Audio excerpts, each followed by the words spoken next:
Je déclare ouverte I call to order the wrap-up session and ministerial high-level meeting entitled Delivering on Peace, Consolidating Outcomes and Charting the Path Forward of the High-Level International Conference for the Peaceful Settlement of the Question of Palestine and the Implementation of the Two-State Solution.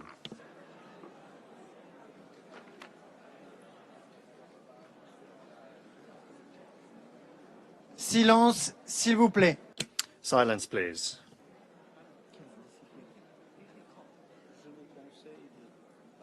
Okay.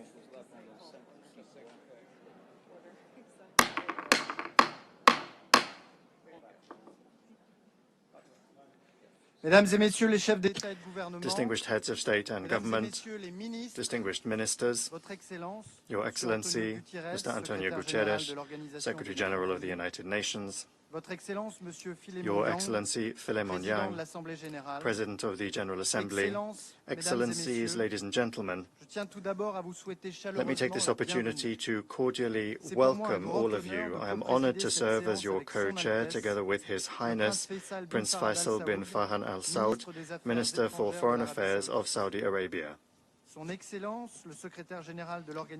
Joining us this morning on the podium are His Excellency the Secretary General of the United Nations and His Excellency the President of the General Assembly. We thank you for joining us. This meeting brings together the outcomes of the thematic roundtables and working groups convened under the auspices of the high-level conference. It is aimed at consolidating key insights, highlighting consensus across political, legal, economic, and humanitarian tracks, and focusing on concrete next steps. I now give the floor to my fellow co-chair, His Highness Prince Faisal bin Farhan Al Saud, Minister for Foreign Affairs of Saudi Arabia, for his opening remarks. In the name of God, most gracious, most merciful, ladies and gentlemen, I express my sincere gratitude to His Excellency, the Foreign Minister of France, and the chairpersons of the working groups and roundtables for the efforts that they have made over the past months in preparing for this important conference, which is a pivotal station towards the two-state solution and ending the occupation for a just and lasting peace in the Middle East. And here we welcome the announcement by His Excellency the President of France, Macron, and of his country's intention to recognize the state of Palestine. This is a historic stage that reflects growing international consensus on the right of the Palestinian people to establish their independent state, and this aims to settle the international atmosphere towards the two-state solution. The Kingdom of Saudi Arabia believes that achieving peace and prosperity for all peoples in the region starts by upholding justice for the Palestinian people and allowing them to exercise their legitimate rights, at the forefront of which is establishing their independent state on the 4 June 1967 borders with East Jerusalem as its capital. This is not simply a political position. Rather, this is a deeply entrenched belief that an independent Palestinian state is the true key to peace in the region. The Kingdom of Saudi Arabia, since the beginning of the catastrophic humanitarian crisis in Gaza and the dangerous escalation in the West Bank, we have given immediate and continuous support, either through humanitarian and relief aid or through supporting the all international organizations working, especially UNRWA and the World Food Programme and the Palestinian Authority. We stress that this humanitarian catastrophe that is a result of Israeli war and grave humanitarian violations must stop immediately so that we could end the suffering of the Palestinian people and hold accountable those who are responsible for it and put an end to a policy of impunity in a manner that's in line with the principles of international humanitarian law. Ladies and gentlemen, the Kingdom of Saudi Arabia affirms the need to combine international efforts through this conference and through the work of the International Alliance to implement the two-state solution, to uphold the rights of the Palestinian people and support them in building their capacities and their state institutions, and within our commitment towards supporting the peaceful settlement. The Kingdom of Saudi Arabia supports what the Palestinian President Mahmoud Abbas said in conducting institutional reform so that the Palestinian Authority would be able to meet the aspirations of the Palestinian people. And we welcome the measures taken by the Palestinian government here, Prime Minister, and we welcome the participation of the Palestinian Prime Minister here. We support the efforts in development, youth empowerment, and supporting the Palestinian economy. The Kingdom of Saudi Arabia, in cooperation with the Republic of France, has guaranteed has helped in the World Bank transferring a sum of money to the Palestinian efforts, and we're working on signing a memorandum of understanding with the Palestinian Authority on technological transformation and human resources improvement, as well as supporting the Palestinian business sector. Here we give due importance to digital transformation and improving education in Palestine through technology transfer and improving the capacities of government employees.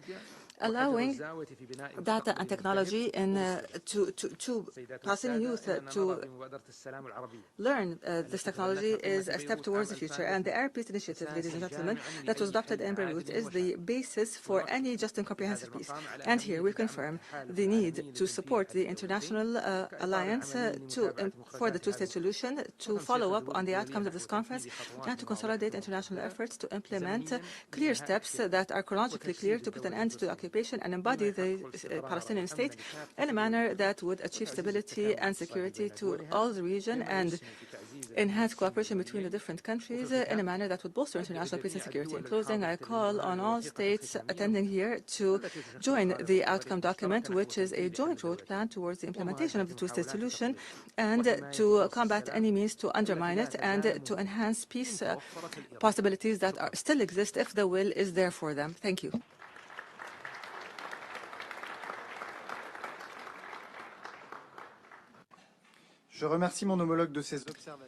I thank my fellow co-chair for these remarks, and before we proceed, I would like to make some opening remarks. Ladies and gentlemen, alongside my Saudi colleague, I am pleased to open the work of this international high-level conference on the peaceful settlement of the Palestinian question and the implementation of the two-state solution with the holding of this first wrap-up session on the thematic working groups.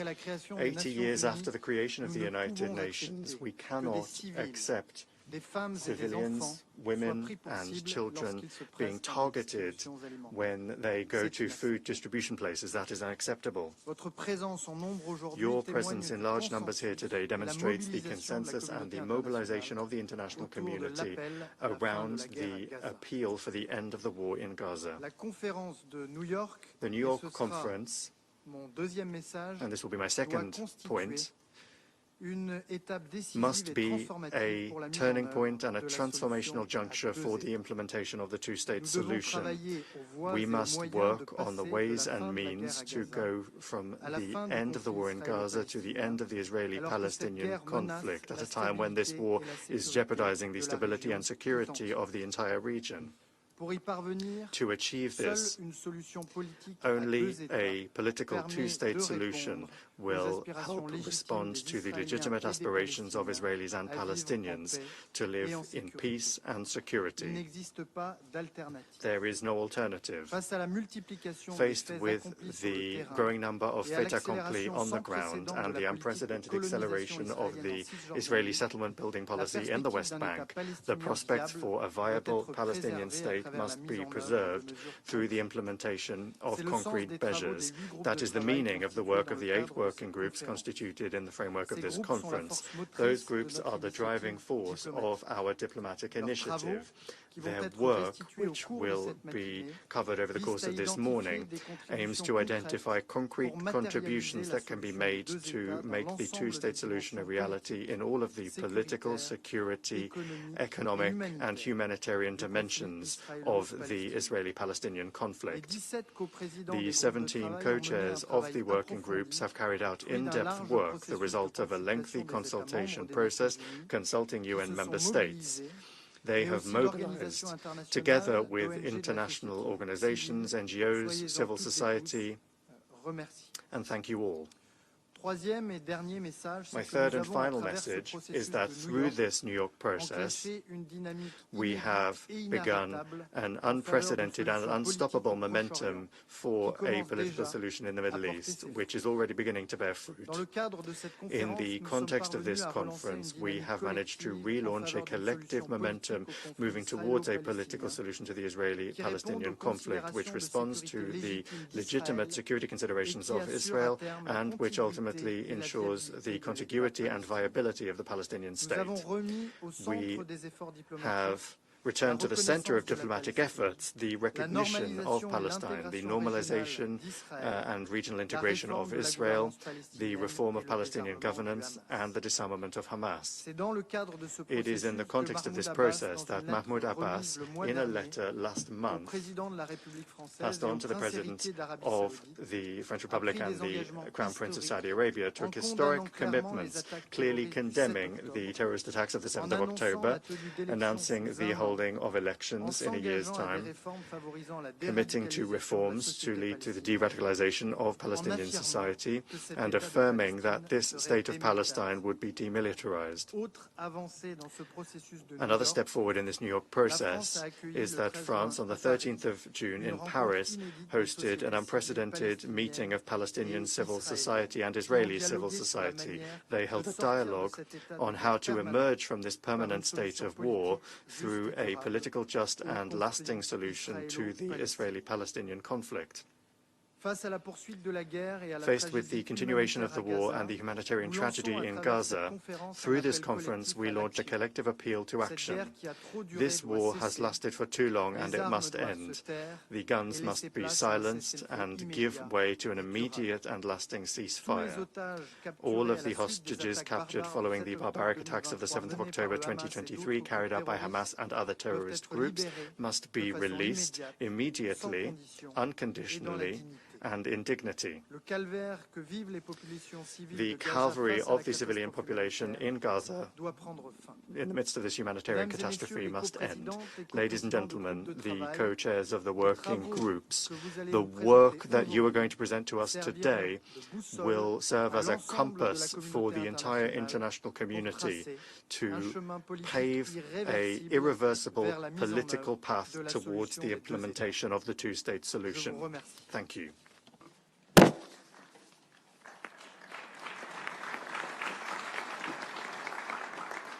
And now invite His Excellency Mr. Antonio Guterres, Secretary General of the United Nations, to make a statement. Excellencies, ladies and gentlemen, I thank the government of France and the Kingdom of Saudi Arabia for organizing this international conference on the implementation of the two-state solution. We are here today with our eyes wide open, fully aware of the challenges before us. We know that the Israeli-Palestinian conflict has endured for generations, defying hopes, defying diplomacy, defying countless resolutions, and defying international law. We know that the conflict continues to take lives, destroy futures, and destabilize the region and our world. But we also know its persistence is not inevitable. It can be resolved. That demands political will and courageous leadership, and it demands truth. The truth is we are at a breaking point. The two-state solution is farther than ever before. Excellencies, nothing can justify the horrific 7 October terror attacks by Hamas and the taking of hostages, both of which I have repeatedly condemned. And nothing can justify the obliteration of Gaza that has unfolded before the eyes of the world. The starvation of the population, the killing of tens of thousands of civilians, the further fragmentation of the occupied Palestinian territory, the relentless expansion of settlements, the surge in settler violence against Palestinians, the demolition of homes and forced displacement of populations, the changes to demographics on the ground, and the absence of any credible political solution. and the support, as expressed in a Knesset declaration voted last week, for annexing the occupied West Bank. Let's be clear. The creeping annexation of the occupied West Bank is illegal. It must stop. The wholesale destruction of Gaza is intolerable. It must stop. Unilateral actions that would forever undermine the two-state solution are unacceptable. They must stop. Excellencies, these are not isolated events. They are part of a systemic reality that is dismantling the building blocks of peace in the Middle East. And yet, precisely because of the grim realities, we must do even more to realize the two-state solution. Today's conference is a rare and indispensable opportunity. We must ensure that it does not become another exercise in well-meaning rhetoric. It can and must serve as a decisive turning point, one that catalyzes irreversible progress towards ending the occupation and realizing our shared aspiration for a viable two-state solution. The two-state solution remains the only framework rooted in international law, endorsed by the Assembly and supported by the international community.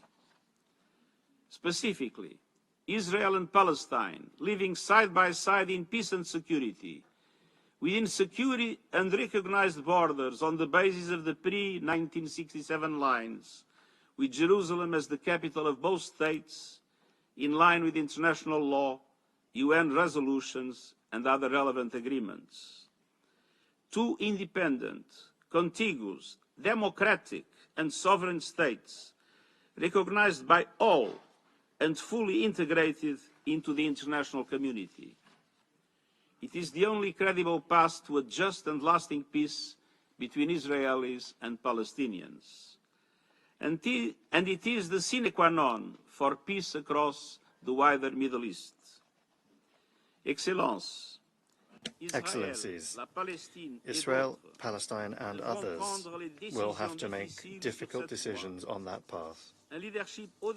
Bold and principled leadership will be required on all sides. We are here to encourage and support that effort. Thank you for coming together to advance this essential cause for the people of Israel, Palestine, and all humanity. Thank you.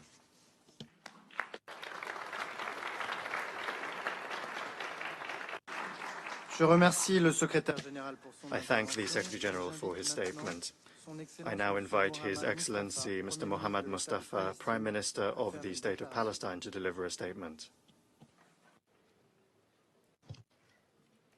Excellencies, distinguished delegations, I'm honored to be among you all today, and I wish to express the State of Palestine's deep gratitude for the Kingdom of Saudi Arabia and France for their leadership and for undertaking the responsibility entrusted to them by the General Assembly in co-chairing this historical international conference. I also express our deep appreciation to the co-chairs of the working groups for their dedication, also the President of the General Assembly and all states and organizations for their contributions. I'd like to thank the United Nations, represented by the President of the General Assembly and the Secretary General, and through them, all of the United Nations, for their relentless efforts to deliver on their sacred mandate, including the United Nations personnel on the ground who does so at the peril of their lives. Excellencies, this conference holds a promise, a pledge to the Palestinian people that the historical injustice that befell them must come to an end. What's happening in Gaza is its latest and most brutal manifestation, and we are all more than ever compelled to act. This conference is a message to the Palestinian people that the world supports us in the realization of our rights to life, liberty, dignity in our land, and of our right to our sovereign state. This conference is also a message to the Israeli people that there is a path to peace and regional integration. It will be achieved through our independence, not our destruction, through the realization of our rights, not their continued denial, that Palestinians are not condemned to perpetual occupation and exile, and Palestinians and Israelis are not doomed to be at eternal war, that there is another way, a better way, that leads to shared peace, shared security, and shared prosperity in our region. Not for one at the expense of the other, but for all. We hope they hear this message and grasp this historical opportunity. For very long, the idea was to leave the matter to the parties, relying solely on their goodwill. The result was entrenched occupation, an ever-worsening situation, and more violence and loss of innocent lives. The reality is that while the parties have their obligations and responsibilities, the rest of the world has also obligations and responsibilities in ensuring we achieve self-determination and just and lasting peace. Therefore, we welcome the approach taken by this conference to identify what's required from all actors and to promote concrete and decisive actions with clear mechanisms and time-bound commitments. All states have a responsibility to act now, to end the war on our people in Gaza and throughout the state of Palestine, to secure the release of all hostages and prisoners, to ensure the withdrawal of Israeli occupation forces. And we, of course, support in this regard the mediation efforts of Egypt, Qatar, and the United States, and the actions undertaken by all states to achieve these goals. The massacres and the engineered starvation by Israel must be brought to an immediate end. We all must act to reunify Gaza and the West Bank, including East Jerusalem, with no occupation, no siege, no settlements, no forcible displacement, and no annexation, and to rebuild Gaza with and for our people, end the occupation, achieve Palestinian independence, and implement the two-state solution with Palestine and Israel living side by side in peace and security towards achieving regional peace, security, and prosperity. This requires support to the Palestinian government in assuming its sole governance and security responsibilities, with regional and international support in the Gaza Strip and throughout Palestine. Hamas must end its rule of Gaza and hand over its weapons to the Palestinian Authority. And we stand ready to invite regional and international forces to be deployed in full coordination with the State of Palestine as a part of a stabilization and protection mission, with a Security Council mandate to provide protection to our people and ensure the ceasefire is observed by all parties, and to guarantee the security of all sides in support of the role of our government and our security forces, and not as an alternative to them. The ceasefire should be extended to all Palestine and should be accompanied with the cessation of all illegal measures.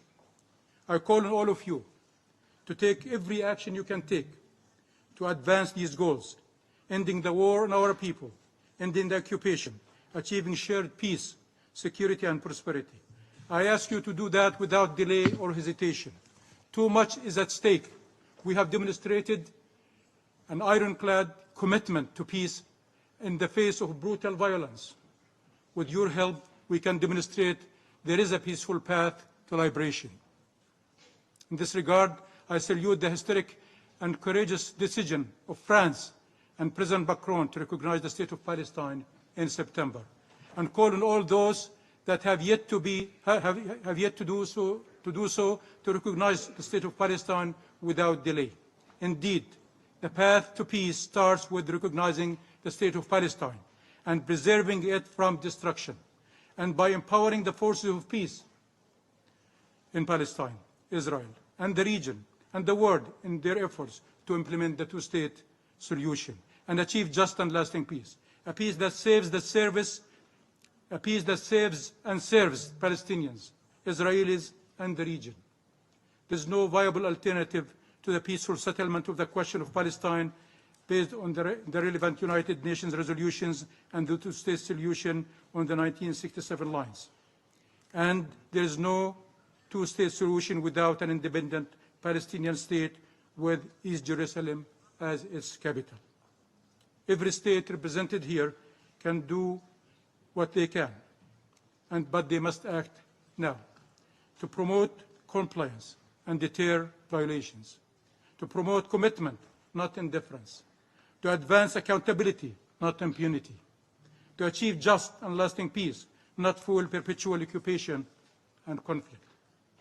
The Palestinian government is determined to continue the implementation of substantive reforms in impossible circumstances. First and foremost, to be able to do better to serve our people, and also to better cooperate with our regional and international partners. We do not shy away from our obligations, and we are ready and willing to assure all our responsibilities in Gaza and the rest of Palestine. We ask that you help put an end to the Israeli policies who, at the political, financial, and military levels, constitute an existential threat to our people, our state and its institutions, and to peace. The idea that peace and security can be achieved by the destruction or subjugation of our people is a deadly illusion. The only way forward is shared peace and security. Our people are not going to disappear, but they are losing lives and loved ones every single day. Commitments has to be given to secure their future. Communities are under attack by occupation forces and settlers to try to uproot them every single day. The Palestinian people have suffered for long and cannot be demanded to simply endure. Their agony must be brought to an end. Our people have an inalienable right to live in freedom and dignity in their ancestors' land. The region is ready to move forward now, but not at the expense of Palestine and the Palestinian people. The rights of all peoples must be respected. The sovereignty of all states must be ensured. Palestine and its people can no longer be the exception. Thank you.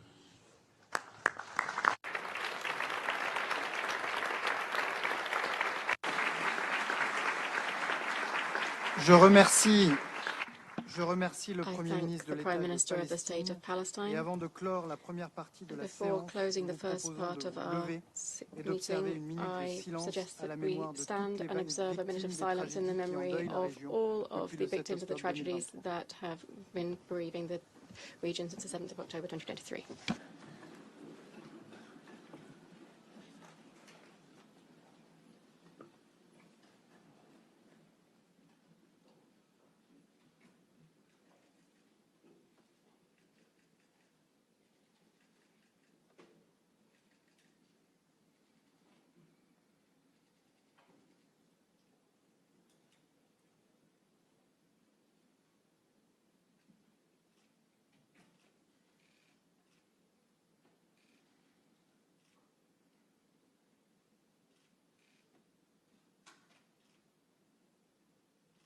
Je vous remercie. Thank you.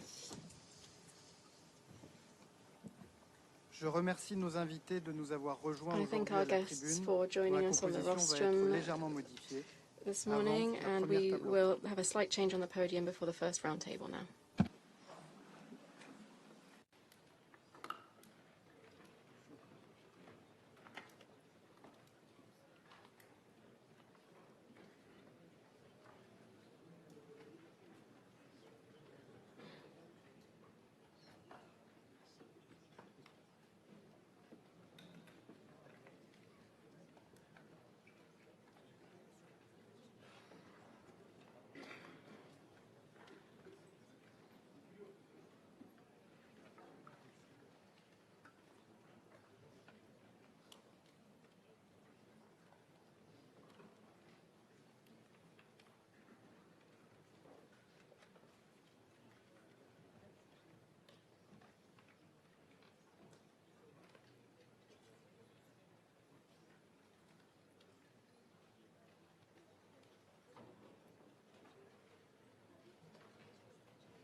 أصحاب المعالي والسعادة حضرات المندوبين الموقرين أعلن انعقاد المائدة المستديرة. Your Excellencies, ladies and gentlemen, we will now convene the first roundtable entitled The Case for Peace, Advancing the Two-State Solution Through Narrative Measures and International Law.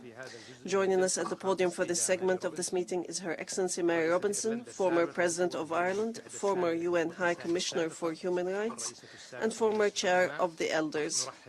We warmly welcome her presence today. In accordance with the program circulated, we will first hear interventions by the co-chairs of thematic working groups 3, 7, and 6. I would like to remind that all interventions are limited to 3 minutes and should be made from your seat. After the interventions by the co-chairs, we will hear a keynote address by our guest speaker.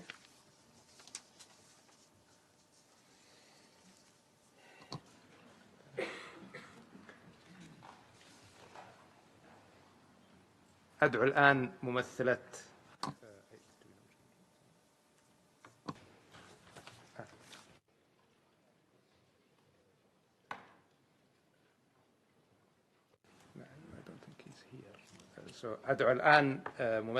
I now invite the distinguished representative of Qatar, His Excellency, to deliver his remarks for Working Group 3. Thank you, Your Highness, Excellencies. May the peace of God be upon you. First, at the outset, I would like to express our appreciation for the Kingdom of Saudi Arabia and the Republic of France for chairing this conference, and we appreciate the efforts made to prepare for this conference and the efforts of all the co-chairs of the conference working groups. Since the announcement of this conference, we have sought to support and actively play a role in this conference, and we chaired with Mexico and Canada the working group related to the case for peace. And this is an important topic for Qatar, where we have worked on justice, inclusivity, and peace, and establishing peace through dialogue and peaceful coexistence, and supporting development and education and the role of youth. The active participation of Working Group 3 in the conference came through the co-chairs Qatar, Mexico, and Canada, making efforts over the last weeks to engage in a consultative process with stakeholders from member states and international organizations and non-governmental organizations by first developing a concept note on the narratives of peace and proposed questions to guide the discussion. We received written contributions from stakeholders in addition to oral contributions through the meetings that were held by the working group at the UN HQ last month. Based on this, we presented to the co-chairs of the conference a summary of the specific proposals and projects that we agreed to. I would like to highlight a number of elements that were included in the deliberations of Working Group 3. First, it is clear that there is a consensus that peace narratives should be within a framework that is related to international law, human rights, and international resolutions, and that lasting peace can be established through a two-state solution, which includes the establishment of an independent Palestinian state on the borders of 1967 with East Jerusalem as its capital. Second, it was emphasized that there is a need to deal with the root causes of the conflict, in addition to recognizing the humanitarian suffering. It was also emphasized that the occupation cannot ensure security. One of the fundamental topics addressed by the working group is the need to build trust through mutual respect, coexistence, and humanitarian issues by focusing on these topics. Fourth, it was emphasized that measures should be taken against hate speech and incitement to violence. This needs to be dealt with. Fifth, some of the topics that were included was the importance of protecting independent media and journalists and the need to combat disinformation.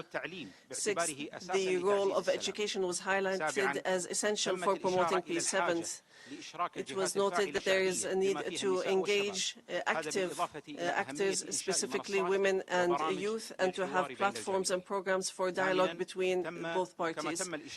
Eight, it was also included that we must benefit from previous successful experiences to promote peace.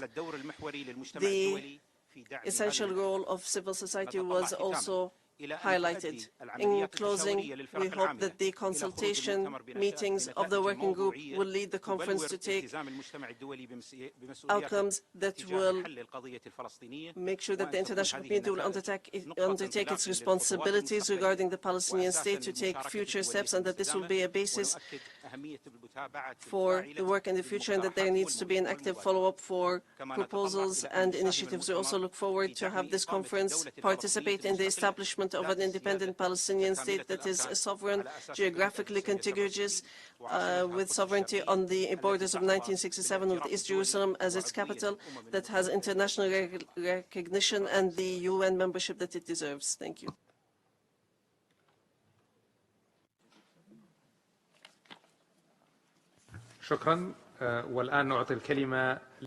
Thank you. We now give the statement to the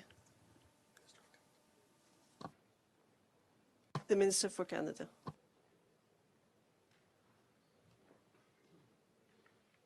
Excellencies, delegates, distinguished guests, I would like to begin by thanking France and the Kingdom of Saudi Arabia for bringing us together at this critical moment. Painful realities that continue to tear at the fabric of the region. Escalating violence, devastating civilian casualties, hostages still in captivity, a deepening humanitarian crisis in Gaza, relentless settlement expansion in the West Bank, and the continued threat of terrorism. All of this making the prospects for peace feel more distant. Canada believes a two-state solution remains the only viable path to lasting peace for both Palestinians and Israelis. At the plenary session this afternoon, I will have more to say about Canada's position. We are here today because this moment demands political courage and resolve, and we must stand together and choose a different path, one that leads toward a sustainable and a just solution. And political agreements alone are not enough. We must also address the narratives shaping identity, perception, and legitimacy, as these lie at the heart of the conflict. As G7 President, Canada is engaging closely with regional partners, and the message is clear. The region must be defined by peace, by stability, and by dignity for all.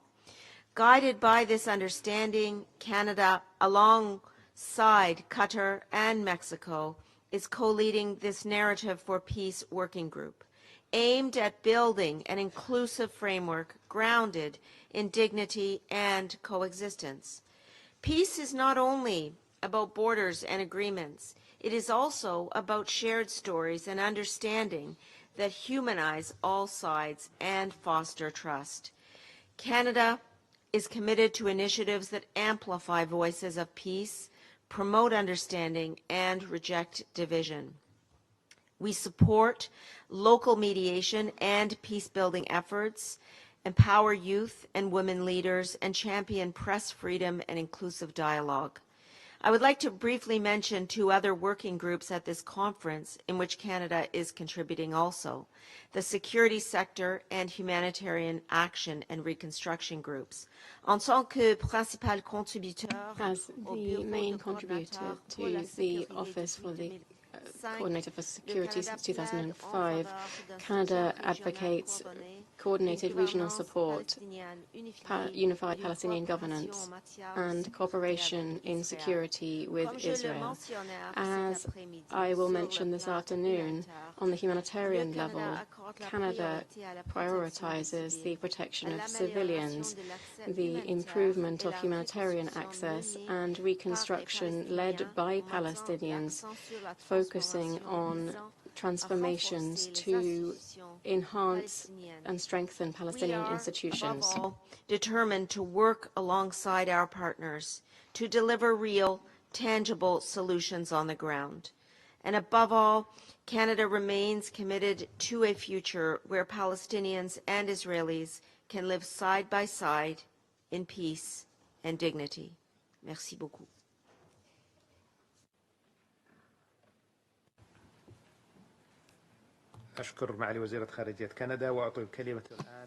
I thank the Foreign Minister of Canada, and I give the floor now to the Permanent Representative of Mexico.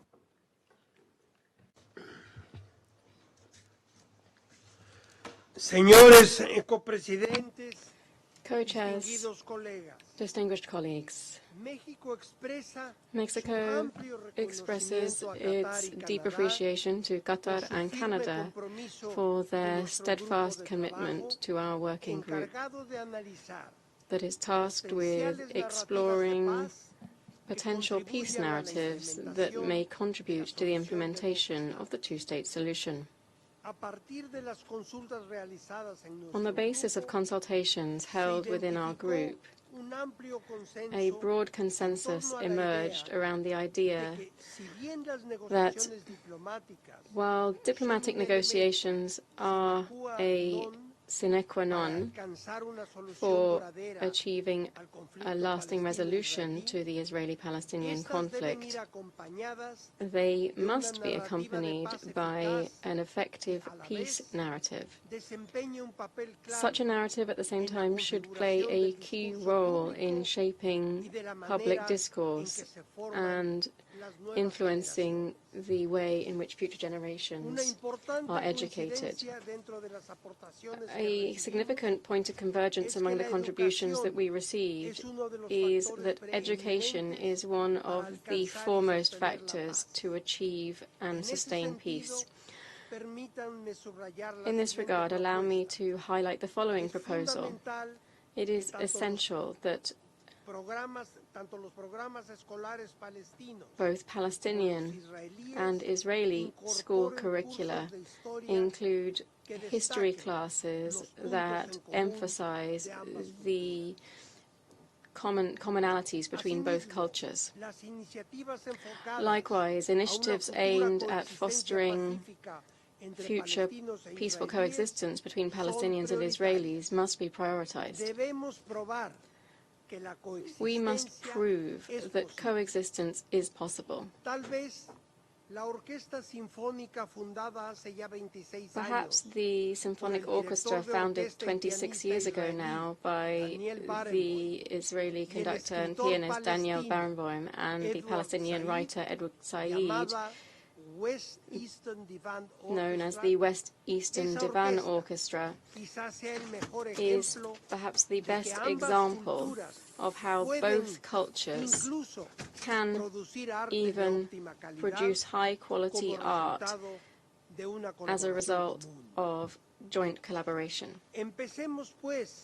Let's therefore begin our work this morning with the staunch belief that two states represent the only viable solution at this stage of what represents one of the great tragedies of history, and one which we bear the generational responsibility to resolve. Thank you very much.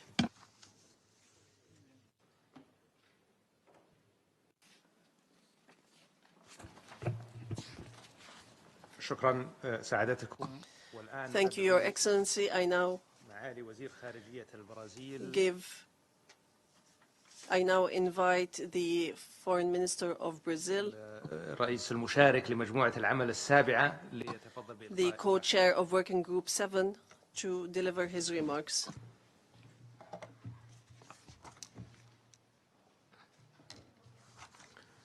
Thank you, Mr. Chair. Excellencies, Brazil co-chaired with Senegal Roundtable 7 on promoting respect for international law. The ordeal Palestinians face stands as a test to our collective commitment to international law, humanitarian law, and human rights. When confronted with credible allegations of genocide, invoking international law is not enough. We must enforce it with resolve. Last year, the International Court of Justice laid out clear guidelines on how states must fulfill their obligations regarding the unlawful occupation of Palestine. They include not recognizing the unlawful situation created by Israel's presence in the occupied Palestinian territory, including East Jerusalem, differentiating in all dealings with Israel between its territory and the occupied Palestinian territory, refraining from any action that may aid or contribute to maintaining occupation, and ensuring respect for the Palestinian people's right to self-determination and the Fourth Geneva Convention. Guided by the Court's opinion, Working Group 7 formulated 3 questions to inform Member States' action. First, what actions can states adopt to promote and ensure compliance with international law? Second, what accountability mechanisms can be activated to address relevant unlawful actions, policies and practices, and to ensure reparation? Third, what preventive measures can be taken against illegal unilateral actions undermining the viability of the two-state solution? We received over 50 submissions from multiple stakeholders.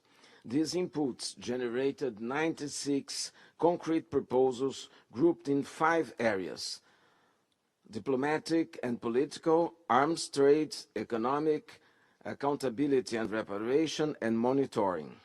The following stood out: recognizing the State of Palestine and supporting its admission as a full UN member, upholding the legal distinction between Israel and the occupied Palestinian territory, opposing annexation and settlement expansion, ensuring protection for humanitarian workers, including UNRWA staff, supporting civil society and human rights defenders, imposing targeted sanctions against violent settlers and lawful countermeasures to grave violations. Excellencies, these are lawful actions that states can take now.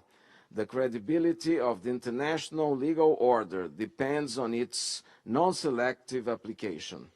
What is now needed is the political will and a robust follow-up process to this conference.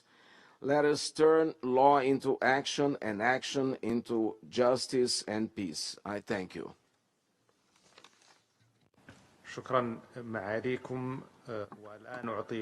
Thank you. I now invite the Foreign Minister of Senegal, the co-chair of Working Group 7, to deliver her remarks.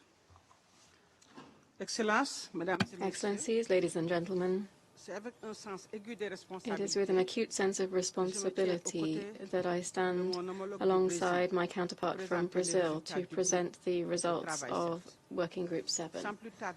Without further ado, I will touch on the proposals that we received in the 4 other areas of action. In arms trade, contributors recommended strengthening the due diligence process, monitoring the final use and export controls. Some called for bilateral military embargoes in line with the Arms Trade Treaty. In terms of economic measures, proposals included restrictions on trade and from the settlements, the regulation and conduct in the private sector, and also looking at domestic legislation. Strengthening the UN database on companies in the settlements and technical and financial support to Palestinian companies, including for the reconstruction of Gaza, were also strongly promoted. In terms of accountability and reparations, both were highlighted. Cooperation with the International Criminal Court and the International Court of Justice, activation of universal jurisdiction, supporting the work of the Human Rights Council and the Independent Commission of Inquiry under the auspices of the United Nations. Several proponents also recommended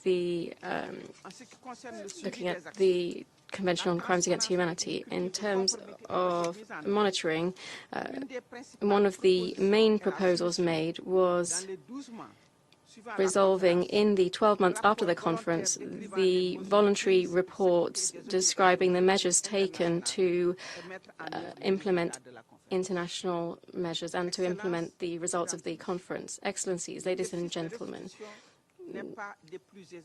the restitution exercise is never easy, particularly in such a short time. Therefore, we would like to thank all of the parties that contributed to this process, which was inclusive and exhaustive in nature. The proposals that we received reflect a broadly shared understanding that of the erosion of international law in the occupied Palestinian territory, and the fact that this is a legal failure, but also a moral and political one. It also reaffirmed a principles-based position, which is that of the primacy of law over might. This proposal is the only path towards lasting peace through a two-state solution anchored in international law, respecting the rights of the people of Palestine to self-determination and guaranteeing the right of both Palestinian and Israeli people. Thank you. أشكر معالي وزيرة خارجية السنغال. I thank the Foreign Minister of Senegal. I now invite the Deputy Foreign Minister of the Republic of Turkey, the co-chair of Working Group 7, to deliver the remarks of Working Group 6. Esteemed Ministers of Co-chairing and participating states, Excellencies, dear colleagues, I would like to thank France and Saudi Arabia for co-chairing the conference and all stakeholders, including civil society organizations, for their valuable contributions to the work of Working Group 6. I would like to thank our Irish colleagues for their excellent cooperation and the hard work they put into our efforts to co-chair our working group. I wish also to take this opportunity to welcome the announcement of France to recognize the State of Palestine. We sincerely hope that many others will follow suit soon. Before sharing with you the priorities and recommendations that came out of the submissions in our working group, allow me to share with you some general observations regarding our deliberations. Firstly, we have seen the strong desire among the stakeholders to contribute to ending the decades-long suffering of the Palestinian people. Contributions received highlighted the areas where concrete action is needed to realize this vision. There were submissions rightfully proposing programs to help build capacity in the Palestinian Authority. Yet, empowering the State of Palestine calls for addressing the urgent question of how to end the Israeli occupation. Therefore, the root cause is still there. During our deliberations, it was a recurring view that the continued occupation is the main obstacle on the way to Palestinian statehood. While the annexation of Palestinian territories by Israel is looming, as called for by the Israeli parliament on July 23rd, our tools should be proportionally strong and effective. Some stakeholders made submissions proposing the establishment of mechanisms to enforce international law and international humanitarian law. We also observed that the addition to the dire humanitarian situation in Gaza, illegal settlements, confiscation of land, house demolitions by Israel in the West Bank, including East Jerusalem, also call for urgent action. Some stakeholders emphasized that measures, including sanctions, should be imposed against settlers in the occupied Palestinian territory. Israel may also be subjected to coercive measures as it is the enabler of the illegal settlements.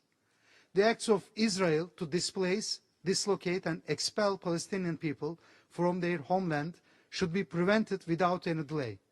We cannot envisage the state of Palestine without the Palestinian nation.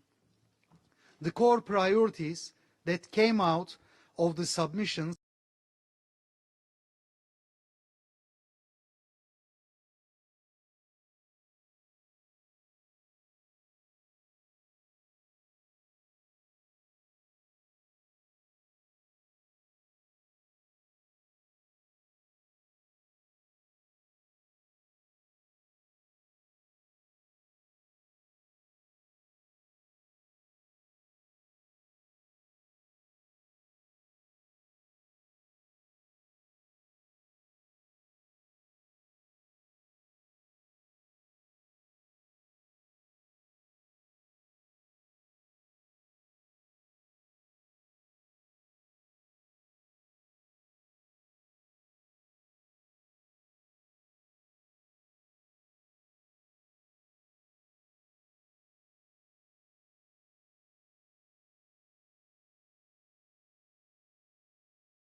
including our own team in Ireland.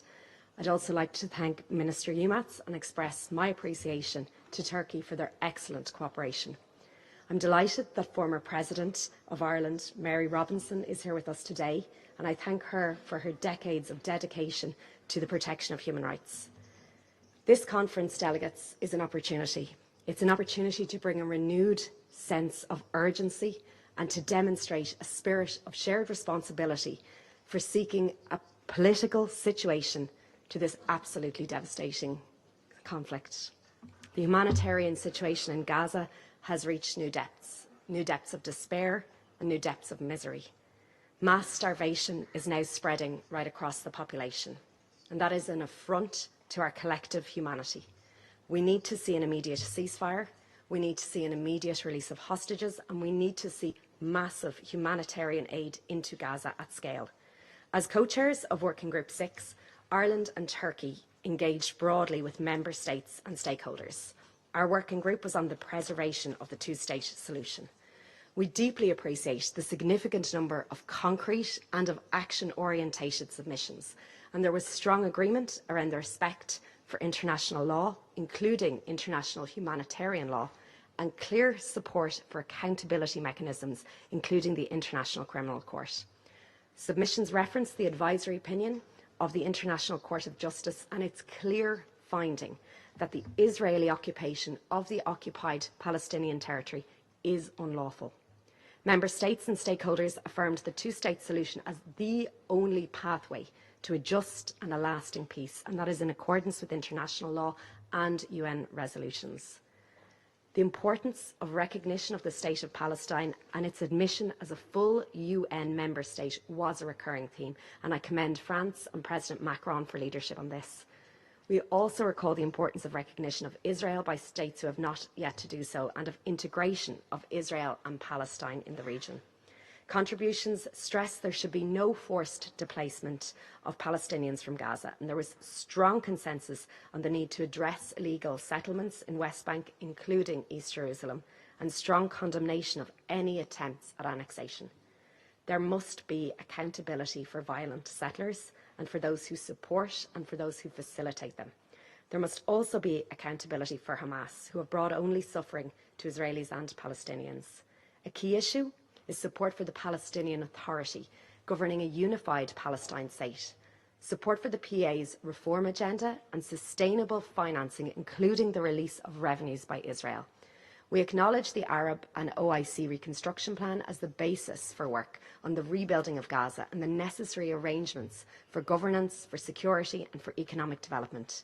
Submissions stressed that the essential and life-saving role and the mandate of UNRWA must be protected. As a country with experience of overcoming conflict, Ireland recognises the important role of both civil society and in particular of women in laying the groundwork for peace. We must create the conditions and the space for voices from different perspectives to be heard in safety and in respect. We must now seize this opportunity to end the devastating cycles of violence and make good on our commitments to implement once and for all the two-state solution in the interests of both Israelis and Palestinians. Thank you.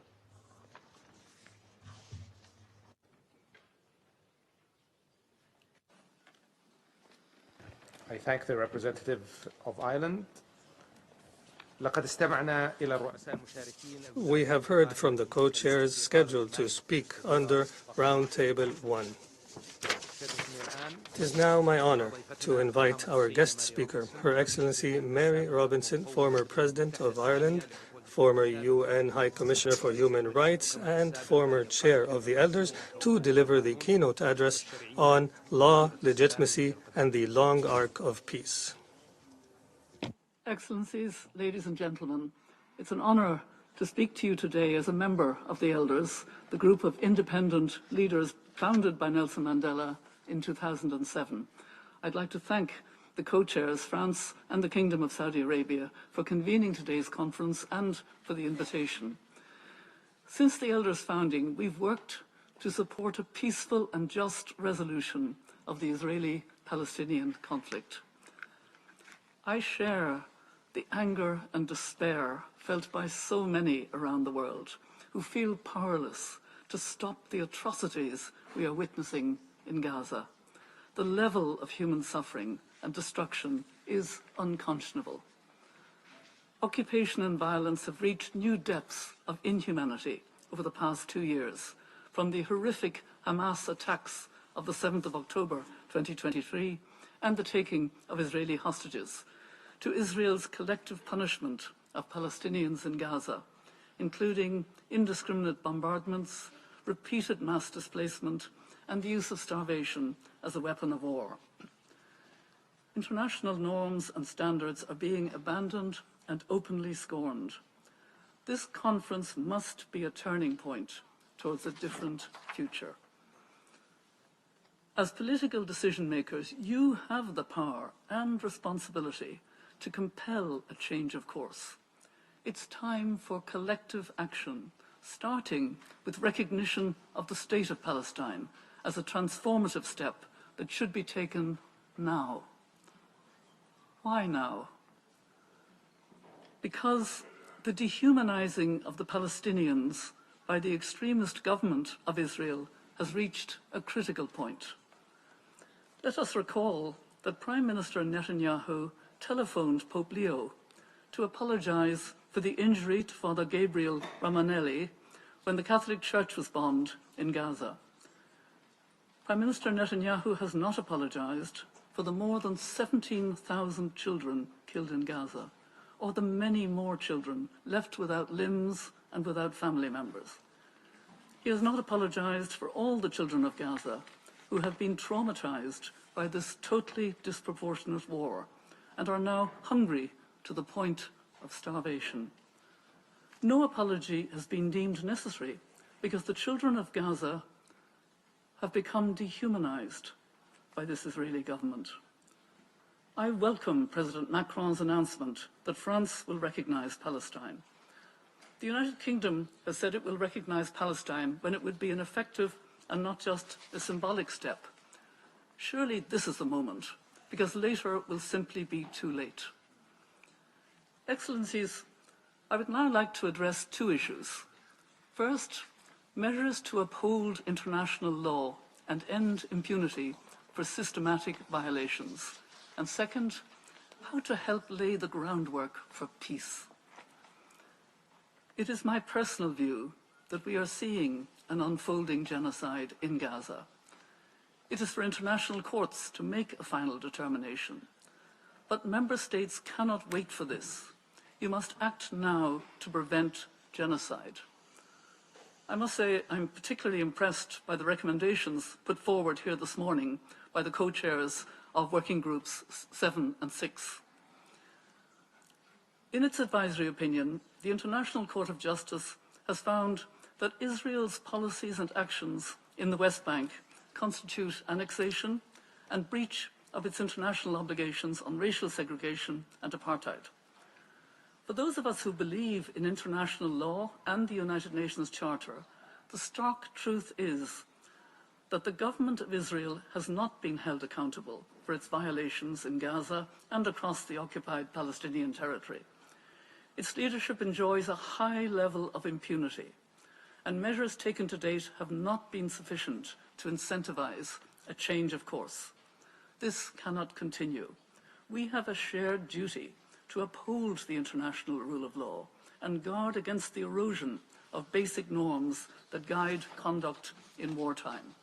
There are practical steps that member states should take now to end impunity and give effect to the International Court of Justice's advisory opinion, halting arms transfers, expanding targeted sanctions, and moving to suspend trade cooperation. There must be an immediate halt to arms transfers and any military, security, or other form of cooperation which assists in maintaining Israel's unlawful presence and actions in the occupied Palestinian territory. The International Court of Justice advisory opinion clarified that Israel's security concerns do not justify its illegal presence in the West Bank and Gaza, or the annexation of territory. Self-defense cannot be invoked as justification for supplying arms when the use of force is unlawful or there is an overwhelming evidence of atrocity crimes. Ensuring the security of Israelis is central to finding a lasting solution, but this cannot be achieved when arms are used to perpetuate an unlawful occupation and atrocity crimes are fueling grievances on a colossal scale. Of course, there must also be accountability for systematic violations of international law by Hamas and other Palestinian armed groups, including the continued holding of Israeli hostages. It is right that member states have strengthened sanctions against Hamas in response to its atrocity crimes against Israeli civilians. The right of the Palestinian people to resist an unlawful occupation can never justify targeting civilians in Israel. Member states should also act collectively to expand targeted sanctions against the Israeli leaders responsible for systematic violations of international law in Gaza and the West Bank. I commend the governments of Australia, Canada, New Zealand, Norway, and the United Kingdom for imposing targeted sanctions in response to the dangerous rhetoric of some Israeli ministers. To achieve greater impact, governments must work together to build on this and put in place a robust set of targeted sanctions. Sanctions should continue to be strengthened against violent settlers and non-state entities funding and supporting illegal settlements. But let us be clear, it is the government of Israel that is driving settlement creation and expansion. This is not a recent initiative of a few extremist ministers. It is an enterprise that has been advanced by successive Israeli governments over many decades in clear violation of international law.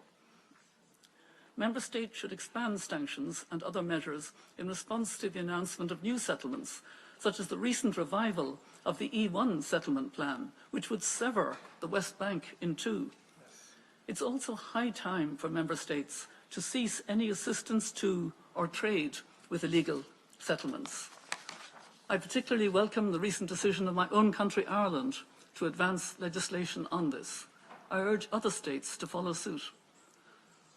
All existing and future trade cooperation with Israel should be reviewed with a view to suspension. Maintaining preferential trade access in such a context cannot be justified.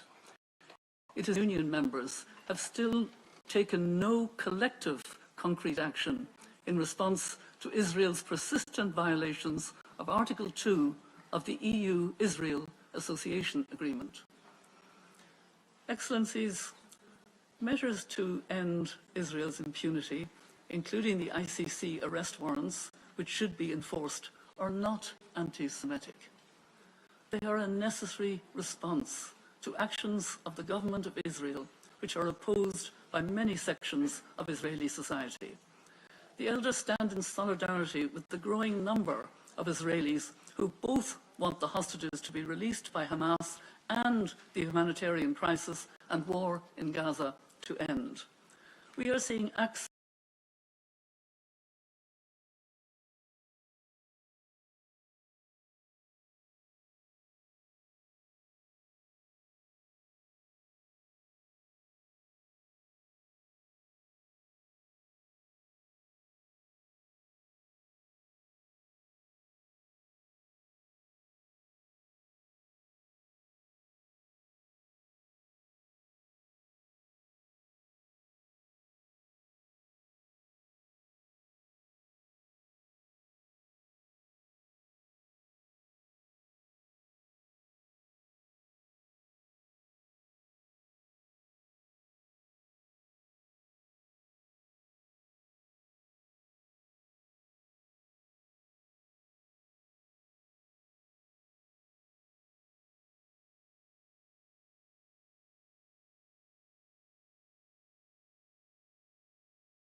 Israel's military offensive, which has been going on for 20 months now.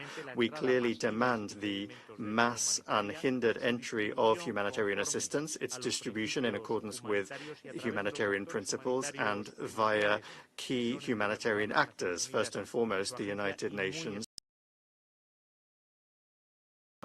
And lastly, we recognize the need to comply with international law and international humanitarian law, with resolutions of the United Nations Security Council, with the advisory opinion of the International Court of Justice of the 19th of July, 2024, and we cannot accept unilateral decisions that obstruct the viability of this two-state solution. We cannot accept settler violence. We cannot accept forced displacement, successive waves of forced displacement, and if there is a violation of the legal framework that we ourselves have voted for and which is binding upon all of us and also on Israel, then the relevant responsibility should be pursued. Thank you very much.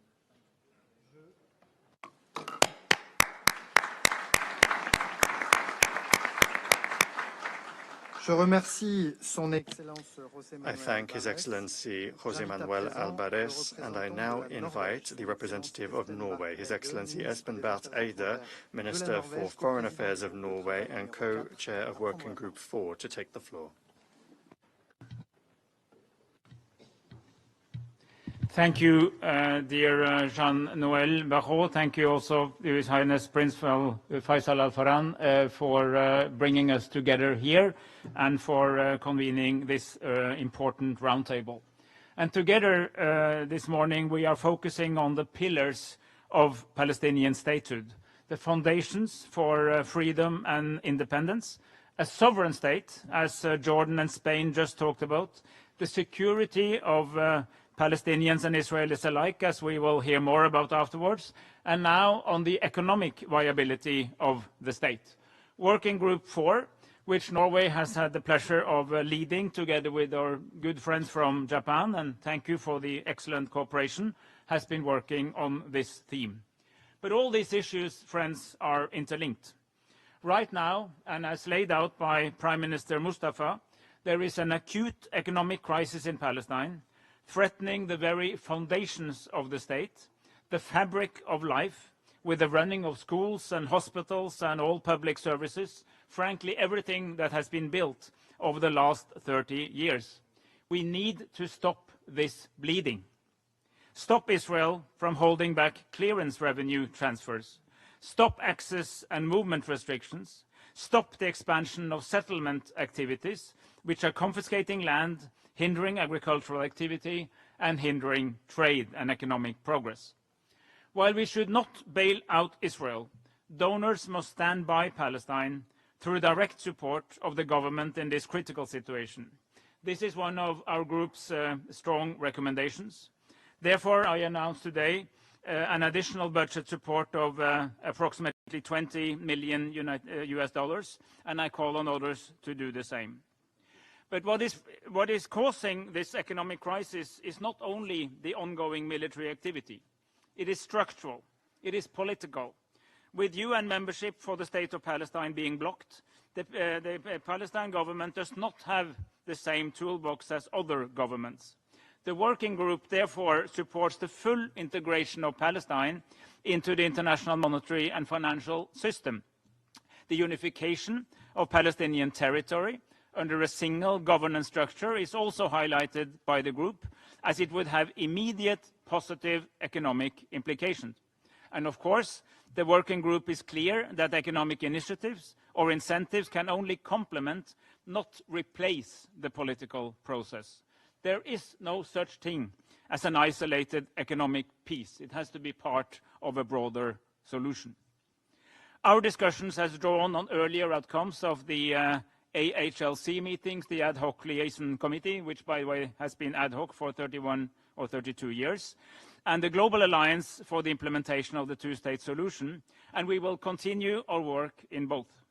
During the upcoming UNRWA high-level week in September, Norway will call again for a ministerial HALC meeting at ministerial level, and there will be an opportunity to elaborate more on this issue.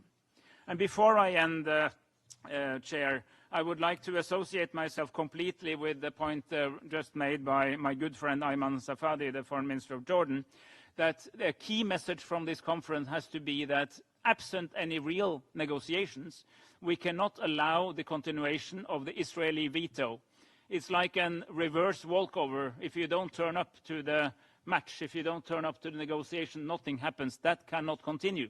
Israel, of course, is a sovereign nation with right of full responsibility of its recognized territory, but it cannot have a veto over the lands that it illegally occupies. Here, the international community, the world, has a voice, and we must stand together to use that voice to make a clear statement with both all the political implications and all the practical detail that that entails. And thank you for the attention.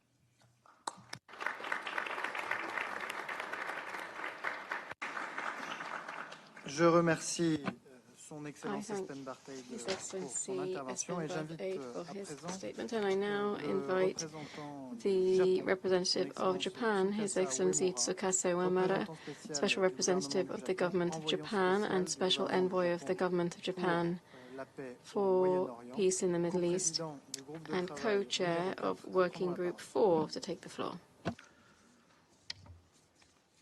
Thank you. Thank you very much.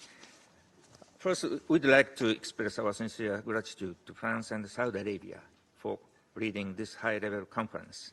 And also, we appreciate many meaningful contributions made by all member states and international organizations.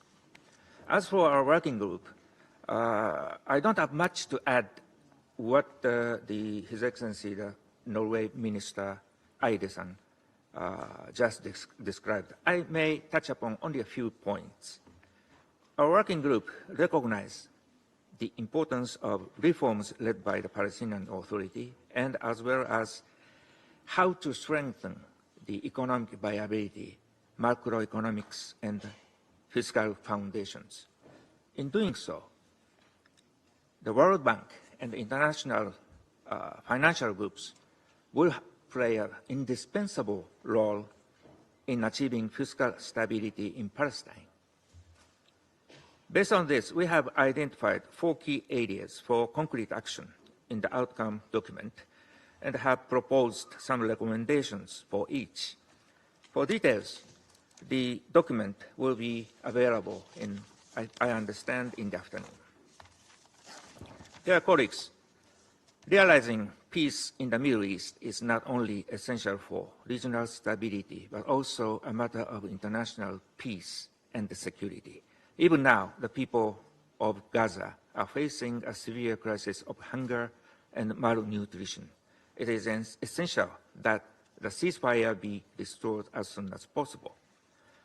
Through this high-level conference, it is vital to affirm the need for a two-state solution and to place this issue back at the forefront of the political agenda. Lastly, Japan will remain actively involved in the early recovery and reconstruction of Gaza, drawing our own sad experience in recovering from World War II and numerous natural disasters in the past. We are determined to continue providing tangible and meaningful assistance to the most vulnerable. Thank you. I thank His Excellency Tsukasa Uemura, and I now invite the representative of Indonesia, His Excellency Aminata Nasir, Vice Minister for Foreign Affairs of Indonesia and co-chair of Working Group 2, to take the floor. Thank you, co-chairs. Excellencies, colleagues, I thank France and the Kingdom of Saudi Arabia for convening this meeting. We have invested significant time and efforts in building towards this high-level conference. We therefore must ensure the momentum in realizing the two-state solution is maintained after the conference, including not to veto the full membership of the State of Palestine to the UN, as stated by a number of colleagues earlier. Co-chairs, excellencies, Indonesia is honored to co-chair with Italy Working Group 2 on security. Our inclusive and transparent approach in Working Group 2 is anchored in two central objectives. First, to identify security guarantees for Israelis and Palestinians in full respect of the sovereignty of all states. And second, to identify the scope and the task of a stabilization or protection mission deployed under the aegis of the United Nations at the request of the Palestinian Authority and backed by the UN Security Council. We have received 30 submissions from member states, international organizations, and stakeholders. Based on these inputs, Indonesia and Italy have identified 4 main topics. First, establishing credible and equal security guarantees for both parties through cessation of violence and recognition of equal rights to safety is important. This includes actions to support immediate and permanent ceasefire, a critical element for any actions to ensure the security of both peoples. Another important action that have been proposed by member states are actions to create and support a Palestinian-owned transitional authority in Gaza in line with the Arab group OIC Reconstruction Plan. Member states also propose the importance of an inclusive regional security architecture modeled after the OSCE in Europe and ASEAN in Southeast Asia to create a mechanism to nurture trust, peace in the region. Second, we need to empower the Palestinian Authority to independently manage security and fully assume responsibility in both Gaza and the West Bank, with the view of promoting reunification of all Palestinian Authority under a single, legitimate, and democratic national government. Under this element, we have gathered commitment to take action to launch a UN-led international coordination framework for initiatives aimed at developing efficient security and policing structure towards a sovereign Palestinian state. Member states also called for actions to devise a structured framework to transfer international security responsibility to the Palestinian Authority security forces. This includes actions to support the Palestinian Authority to maintain a base-level security on the ground and to ensure the safe passage of humanitarian aid. Lastly, there has been a strong consensus in restating opposition to forced displacement or changes to Gaza demographic and territorial status, as well as the rest of the OPT, including East Jerusalem. These actions are aimed to ensure a physical and normative space for the two-state solution to materialize. The 2 other elements will be presented by my fellow co-chairs from Italy. Before I conclude, however, I would like to take this opportunity to congratulate France for its leadership and courageous decision to recognize the State of Palestine. At a time when persuasion fails to persuade parties to stop actions that are clearly in violation of various international law, only concrete action within one's own power and international law is needed to show the right path. Indonesia urges other countries and leaders that have not to take this momentum towards our goal in two-state solution by following the example of France. I thank you.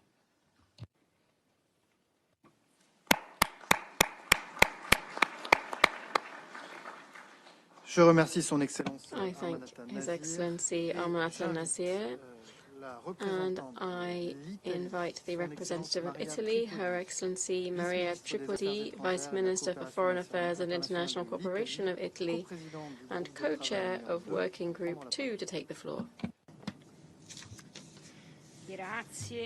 Thank you. Thank you, Minister. Thank you, Minister Faisal, dear colleagues. This conference represents a collective call to action to which the Italian government has committed with resolve and determination, and we thank Saudi Arabia and France for having promoted this. The continuation of military operations, the dire humanitarian crisis in the Gaza Strip, as well as Hamas' rejection of the latest negotiating proposal, and the instability in the West Bank pose a very serious task that is crucial, however. We have co-chaired together with Indonesia the Working Group on Security, which I believe is central to the two-state perspective. Addressing the security needs of both Israelis and Palestinians is a prerequisite for any political progress and is the cornerstone of regional stability. I would like to thank all UN member states, the European Union, the Arab League, civil society, and the Palestinian Authority for their valuable contributions, 30, that came to our group. We immediately agreed with our Indonesian colleagues a premise, a basic premise. Just as there can be no peace without security, there can be no security without peace. That's why the third focus of our work is on confidence building between Israelis and Palestinians, recognizing that a solid security architecture must be grounded in policy, in agreements and negotiations, and not solely on military arrangements. It's an ambitious project, but not undoable, as shown by the effective deployment of the EU's U-bomb Rafah mission during the ceasefire. Ensuring the feasibility of the concrete actions outlined earlier by Deputy Minister Nasir requires the engagement from regional actors in the international community. Tasked with defining the purpose and mandate of a stabilization and protection mission of the UN, the group's fourth and final topic concerned international protection mechanisms and the role of the UN. The consent of both parties, the invitation of the Palestinian Authority, and a Security Council resolution are essential conditions for any stabilization mission in Gaza and for any monitoring effort in the West Bank. The work carried out with Indonesia and other member states has followed a phase strategy with short, medium, and long-term goals, allowing flexibility in our work and always keeping in mind potential developments on the ground. We are ready to work with Indonesia and others to implement the identified actions. Our immediate priorities are a ceasefire and humanitarian access. Strengthening the institutions and security capabilities of the Palestinian Authority is yet another short-term goal. Italy firmly believes that the two-state solution represents the meeting point between Israel's security needs and the legitimate aspirations of the Palestinian people. Only from a Gaza Strip free of Hamas and reunited with the West Bank under a reformed and empowered Palestinian Authority can we see a genuine reconstruction process in line with what was proposed by the Arab Islamic peace plan. Reconstruction means not just physical infrastructure, buildings, schools, hospitals, but most importantly, rebuilding trust between Israelis and Palestinians. I would like to therefore conclude by stressing the importance of aligning international support with the work of the civil societies of Israel and Palestine, the only true guarantee of a lasting and stable peace in the long term. Thank you.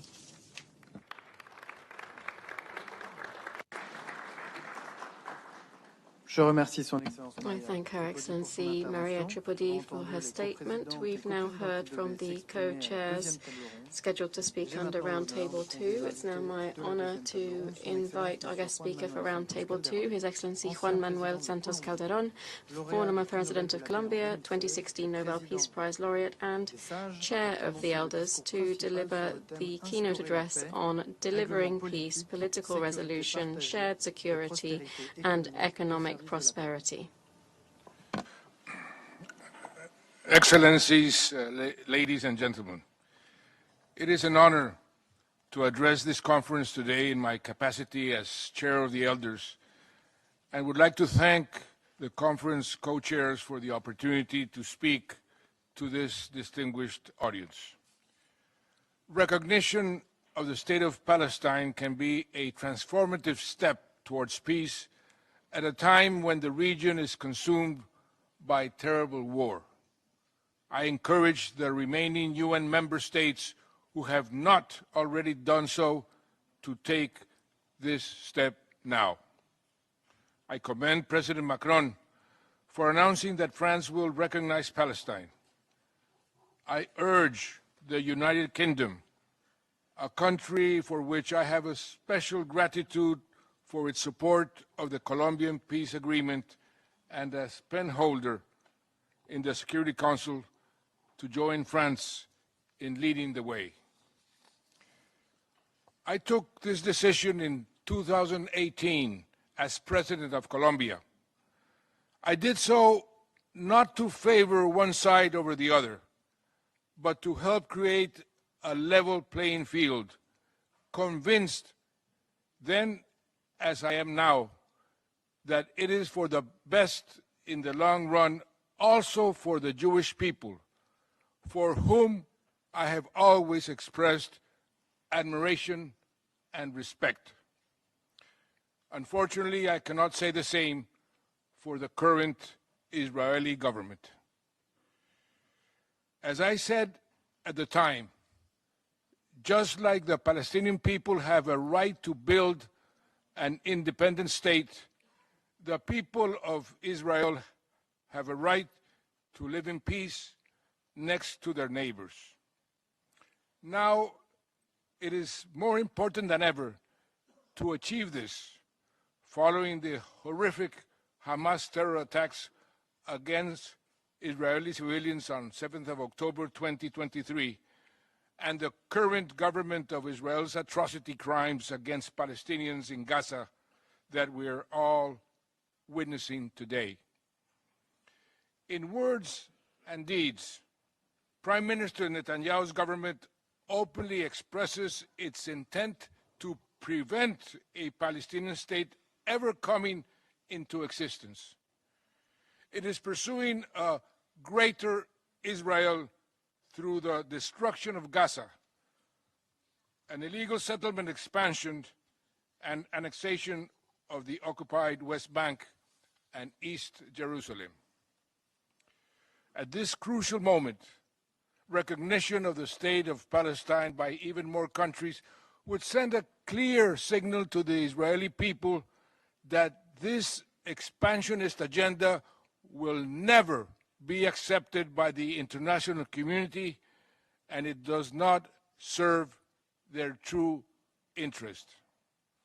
I urge member states to stand with the many, many Israelis who reject this dangerous path and who understand that their own security depends on the security and self-determination of Palestinians. Some will always make the argument that the time is not yet right. At this critical juncture, the case for recognition has never been more pressing. The time is now. Recognizing Palestine along pre-1967 lines can be a catalytic act towards the vision of two states with a shared future, if there is sustained political commitment to follow through on its implementation. This is about the core principles of justice and self-determination. Recognition should not be linked to negotiations between the conflict parties. Israel does not have the right to veto Palestinian self-determination or statehood. Nor should recognition be linked to governance reform or the form that a sovereign unified Palestinian state will take. These are separate issues from statehood itself. The question of when and how Hamas should disarm or be disarmed is, with no doubt, critical. I know from my own experience of ending a more than 50-year-old war in Colombia how delicate but essential such a process can be. The disarmament of Hamas will need to be addressed as part of a process towards a lasting political settlement that ends the occupation and ensures security for both people. For Hamas to have any political future, it must be willing to reconcile under the umbrella of a revitalized Palestinian Liberation Organization based on fundamental commitments, including recognition of Israel along pre-1967 lines and an end to attacks against civilians. Like any other state, the state of Palestine must have full control of its own borders, territory, and security arrangements. A two-state solution will not be viable or sustainable if Palestinians are offered a reduced form of statehood that falls short of full sovereignty. For too long, the security of the occupying power, Israel, has been prioritized over the security of Palestinians. This is obvious from the continuous flow of arms to Israel, while the civilian population of Gaza suffers endless bombardments and a siege that has led to an imminent man-made famine. Distinguished co-chairs and distinguished delegates, I know from my country's own experience of conflict with the FARC and other armed groups that it can seem easier to wage war than to make peace. But such intractable conflicts can never be resolved by military means alone. Today, I urge you all to take a firmer stand against military aggression in Gaza and the West Bank, but also in the wider region. The situation remains extremely fragile following the military strikes against Iran by Israel and the USA, which deliberately derailed progress towards a political solution to the Iran nuclear threat and led to a dangerous escalation. It is vital to preserve space for political dialogues on this issue. European governments should negotiate a delay to the UN sanctions snapback deadline, and Iran should restore the International Atomic Energy Agency access. Any UN Security Council resolution underpinning a new agreement must also provide guarantees to Iran against further strikes. The government of Israel's military action in Syria since the fall of Assad also undermines regional stability. This is not legitimate self-defense. The use of force to assert Israel's domination in the region risks leading to a dangerous endgame. This is relevant to our discussions today because it directly undermines prospects for a two-state solution. We need a new vision for regional peace and security, one that is based on political, not military solutions, and respect for each state's sovereignty. A comprehensive regional framework must be inclusive of Iran as well as the Arab states. It must have a lasting settlement that safeguards a fully sovereign state of Palestine alongside the state of Israel at its heart. Only a framework in which all states in the region have an equal stake can provide lasting peace. Like others, the elders want to see a regional security context in which Israel has normalized relations with its neighbors and is recognized by all countries in the world. However, normalization through the pursuit of more Abraham Accords without self-determination for Palestinians will only sow the seeds of future conflict, ultimately undermining Israel's own security. Full normalization must be conditional on Israel's ending the occupation with recognition and realization of a sovereign Palestinian state along the pre-1967 lines.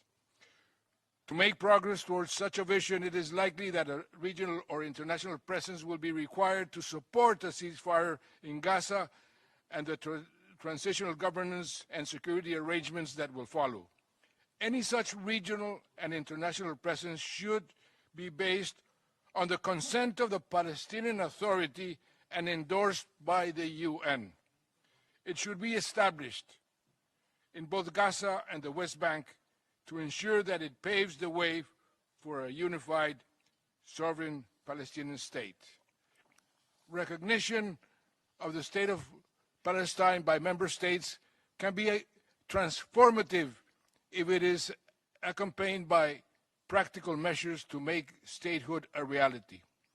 This includes support for Palestinian economic sovereignty and prosperity, ending the movement and access restrictions that constrain economic development, and opening up the potential for cooperative arrangements between Israel and the future state of Palestine to address shared challenges such as public health, water resources, and the climate crisis.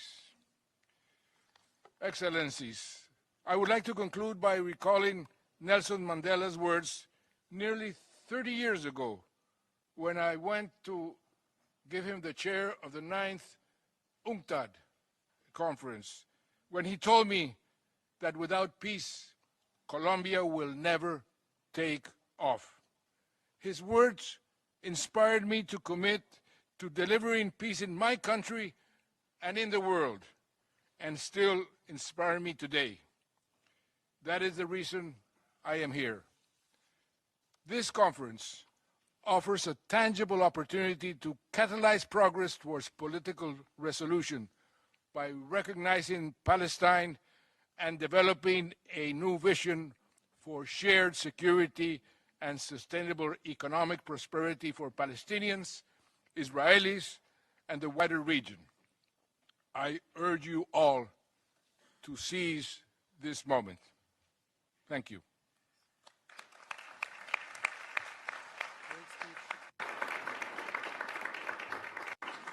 Je remercie Son Excellence, I thank His Excellency Juan Manuel Santos Calderon.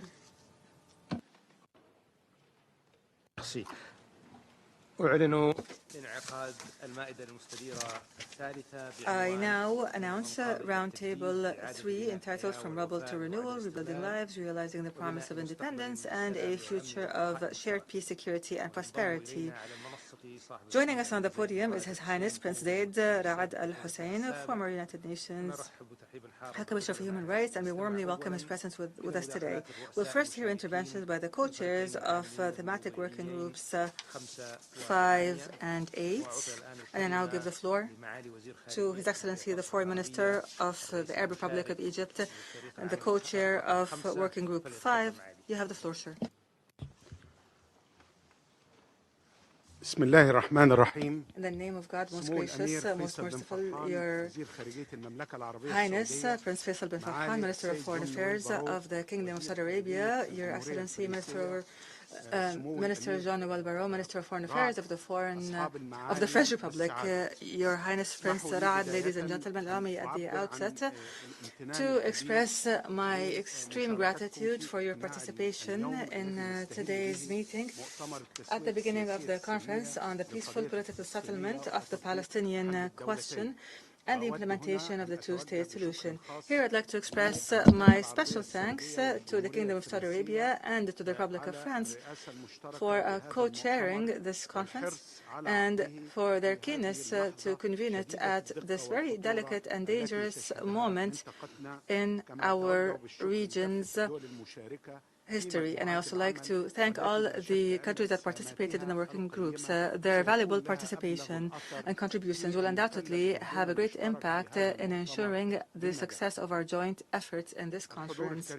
Distinguished guests, the importance of our meeting today is not simply limited to expressing our interest in a just and comprehensive peaceful settlement of the central issue in the Middle East, namely the question of Palestine.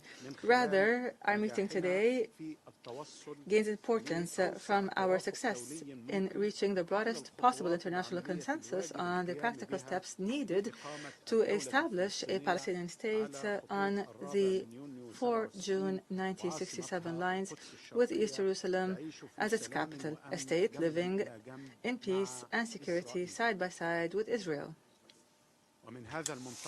Here, Egypt, and through its participation in the co-chairmanship of the Fifth Working Group alongside the United Kingdom, we took care to incorporate all the contributions received and formulate them with the utmost balance between all the different visions, while presenting our own vision with regards to the disastrous humanitarian situation in the occupied territories, be they in the West Bank or the Gaza Strip.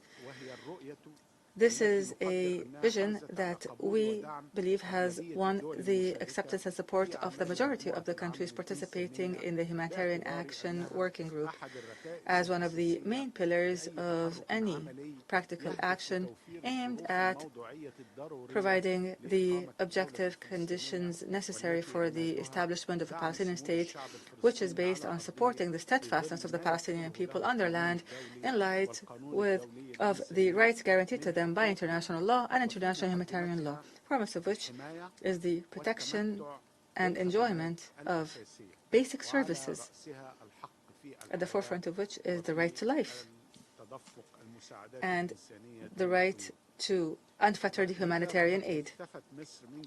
Therefore, Egypt has intensified its efforts to put an end to the war in Gaza and to put an end to the humanitarian catastrophe that civilians are subjected to by allowing the resumption of humanitarian aid to Gaza, where Egypt is one of the major contributors of this humanitarian aid, and we are working with our brethren in Qatar and friends in the United States to achieve this. Egypt has continued to support the efforts of UNRWA in Gaza and the occupied Palestinian territories and the rest of its areas of operation by maintaining the mandate granted to the agency by the United Nations General Assembly or its work throughout the occupied Palestinian territories. Egypt reaffirms its intention to cooperate with international partners and to organize a conference for the reconstruction of the Gaza Strip as soon as a ceasefire agreement is reached. This aims to implement the Arab-Islamic Plan for Early Recovery and Reconstruction. The implementation of this plan would contribute to ending the humanitarian crisis that the people of Gaza are experiencing quickly and effectively after more than 20 months of brutal aggression. Egypt provides security training programs to the Palestinian Authority's forces so that they would be able to enforce the law in the Gaza Strip and the West Bank in cooperation with Jordan. This training would contribute to the creation of an environment that would allow for the establishment of a contiguous Palestinian state. And here we welcome the announcement by French President Macron, a courageous announcement of France's recognition of the State of Palestine in September, and we call upon all international parties to do the same.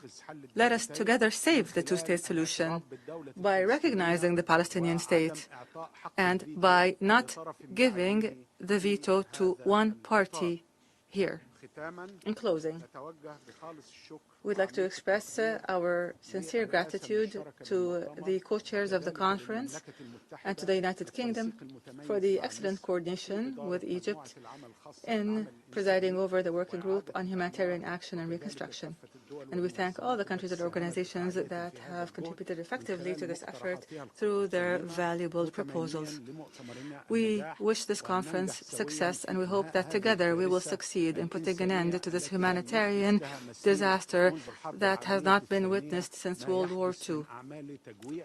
The starvation, the systemic killing, the use of hunger as a weapon of war, of collective punishment, and a blatant violation of international law and international humanitarian law. I thank you.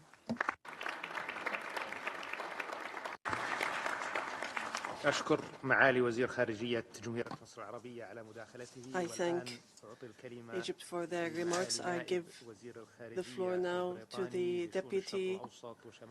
the Vice Minister for the Middle East and North Africa of the United Kingdom. Thank you, Your Highness. The United Kingdom was honoured to co-chair the working group on humanitarian action and reconstruction with our esteemed friends in Egypt.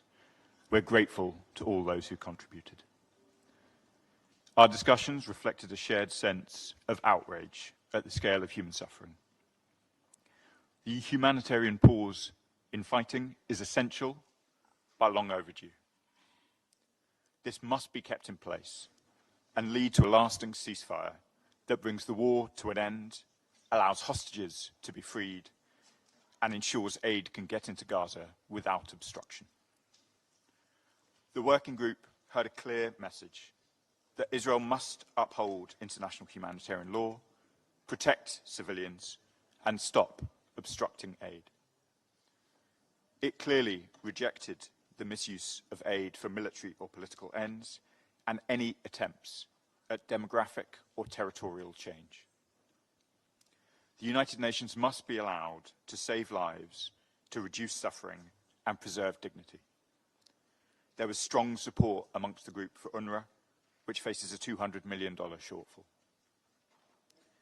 The UK is acting to alleviate suffering.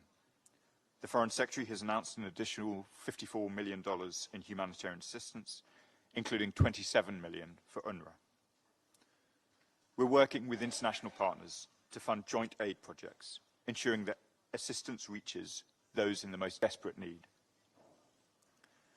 Contributors to the group also affirm their commitment to secure a better future for Israelis and Palestinians alike. We want to see meaningful steps towards a viable, independent Palestinian state alongside a safe and secure Israel. Beyond the immediate humanitarian crisis, Gaza's recovery needs will be vast. Getting the right approach will be crucial to ensure a two-state solution remains possible. And so the UK is mobilising support for the Arab-Islamic Reconstruction Plan, building consensus on the security and governance needed for its implementation. Many in the working group echoed our view, and that of President Abbas, that Hamas must be removed from governance, disarmed, and renounce violence. We are committed to inclusive governance in Gaza, led by Palestinians, and we will expand technical assistance to the Palestinian Authority to support recovery and reconstruction. Meanwhile, we stand ready to coordinate international donor support and harness the power of the private sector. This includes co-chairing a conference with the PA and Egypt in October on innovative financing. Before concluding, I'd like to add that the UK reads the conference's outcome document in a way that is consistent with our own findings on compliance with international humanitarian law. As we look to the future, this is the moment for us to unite around an alternative plan for Gaza and take urgent and tangible steps towards a two-state solution. Thank you. I thank His Excellency, the representative of the United Kingdom. أعطي الكلمة الآن I give the floor now to the representative of the European Union, the European Commissioner for the Mediterranean and the co-chair of Work Group 8.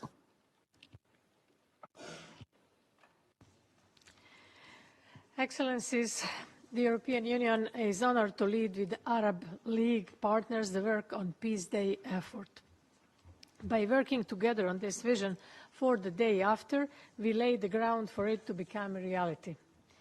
In my capacity as co-chair representing the European Union, I will now report on the numerous contributions received and the working group conclusions with 3 important measures that gathered positive feedback. And I will try to be concrete.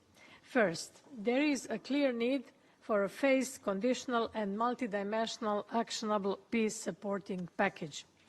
This package would be rolled out immediately after an agreement on a negotiated 2-state solution by the parties grounded in international law.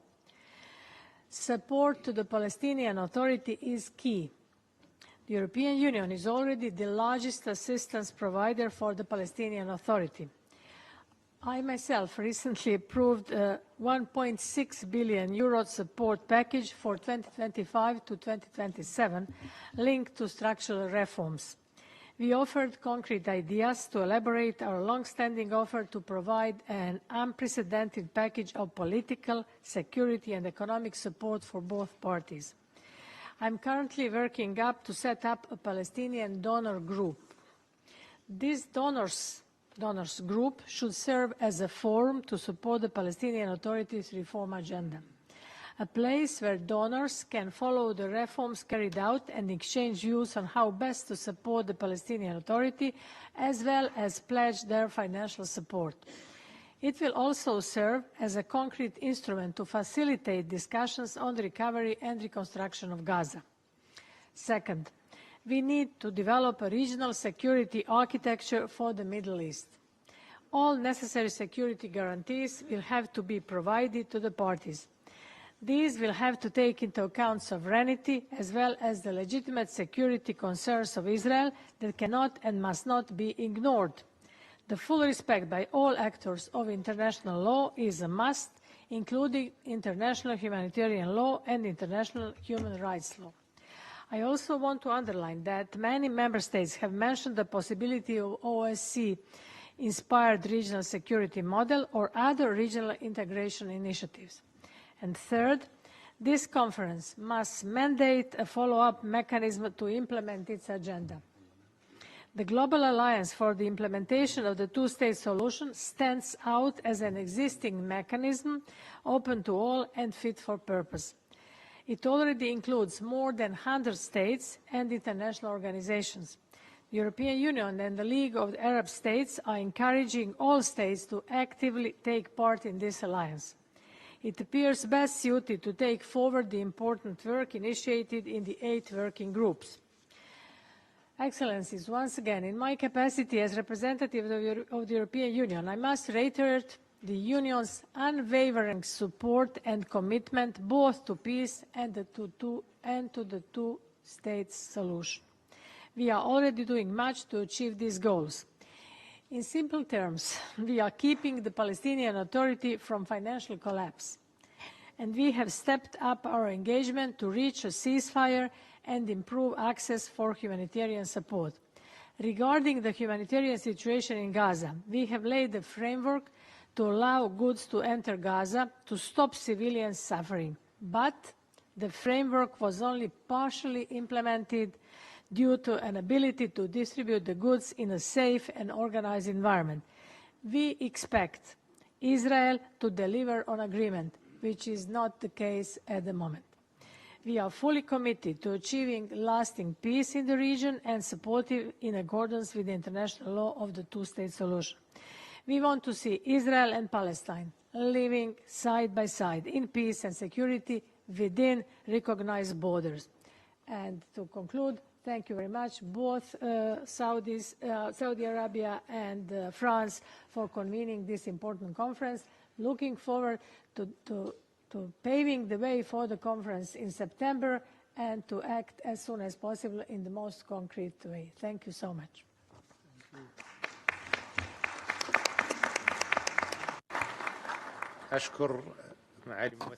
I thank the representative of the European Union. I give the floor now to the Secretary General of the League of Arab States, Mr. Ahmed Abul Ghait. Thank you, Prince Faisal bin Farhan. Excellencies, our group has been focused on Peace Day effort, on what could be ensue, what other parties may offer for the Palestinians and the Israelis and for the region at large. Should a two-state solution be implemented and an independent, sovereign and viable Palestinian state see the light of day? We received contributions from states, organizations, and civil society that attested to the fact that envisioning peace, just and comprehensive peace, is a possibility.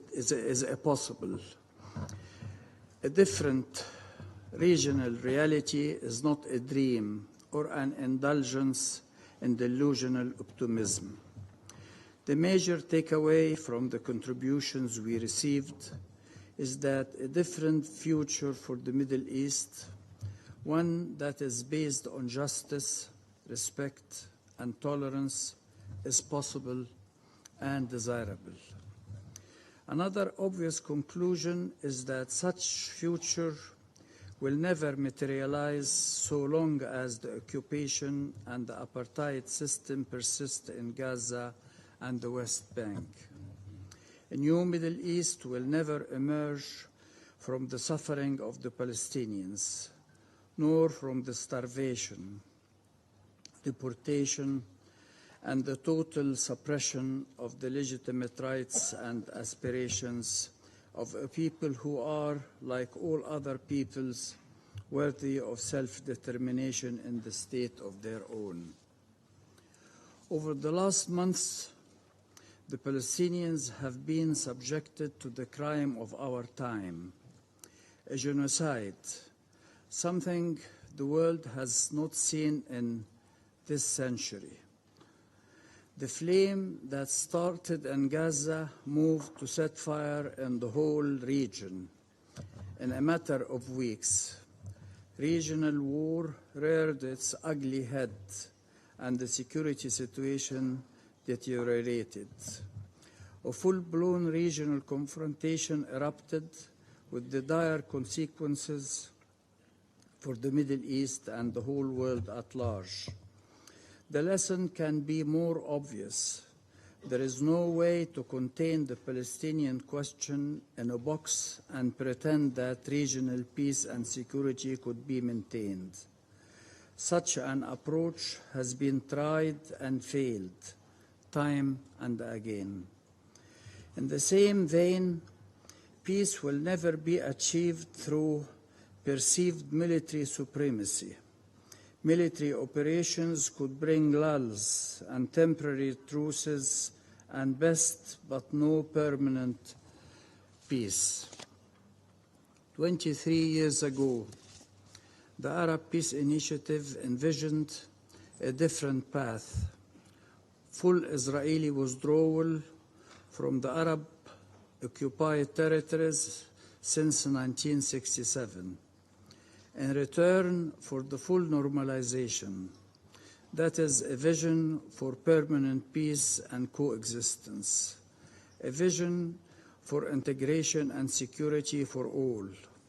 It has been on the table for the 20 last years, with no response whatsoever from Israel. The Peace Day effort builds on both peace support package by the European Union and the Arab Peace Initiative.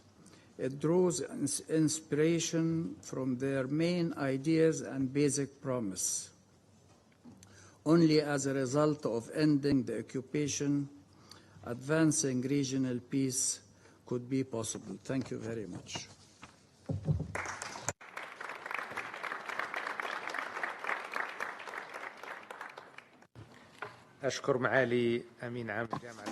I thank the Secretary General of the League of Arab States for his remarks.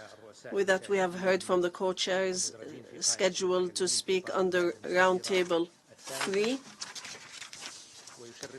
It is now my honor to invite our guest speaker of Roundtable 3, His Highness Prince Zayed Ra'ad Al Hussein, former United Nations High Commissioner for Human Rights, to deliver the keynote address on humanitarian imperative, rebuilding with dignity, accountability, and regional vision. Thank you, Your Highness, Excellencies, distinguished delegates, dear friends.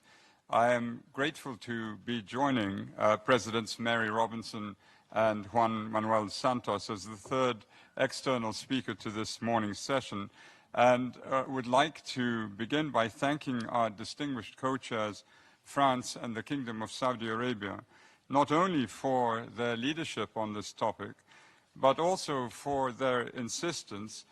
This conference centers on specific actions needed to realize a two-state solution.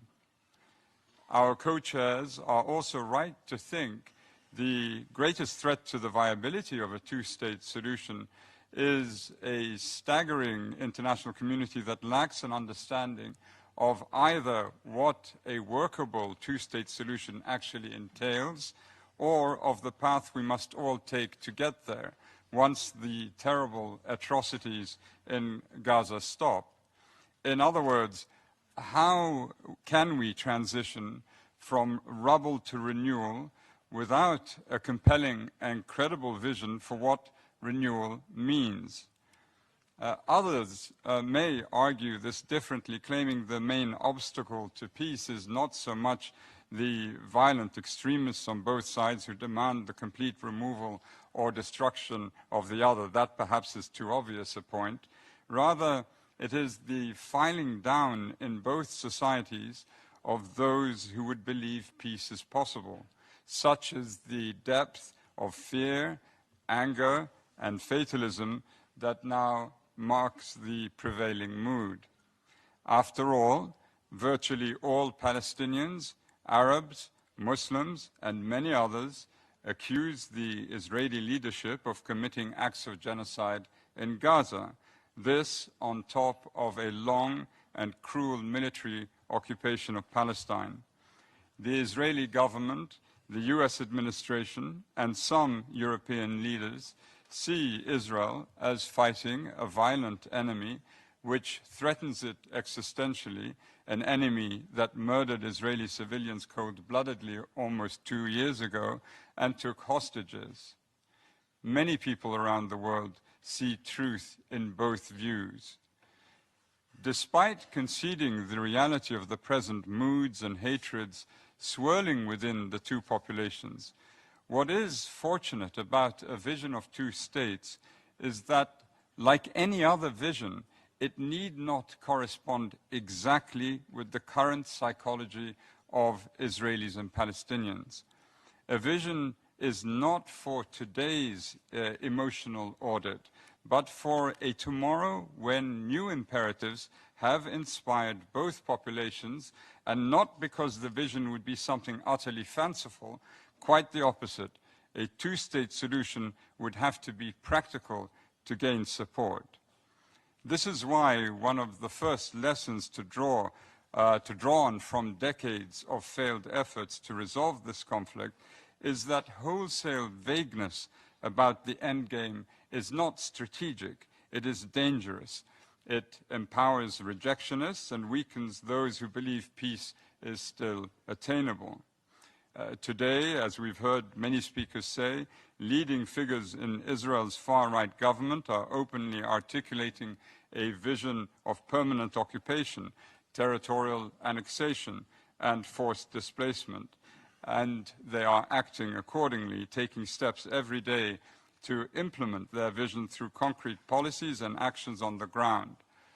The international community cannot counter this with carefully worded platitudes.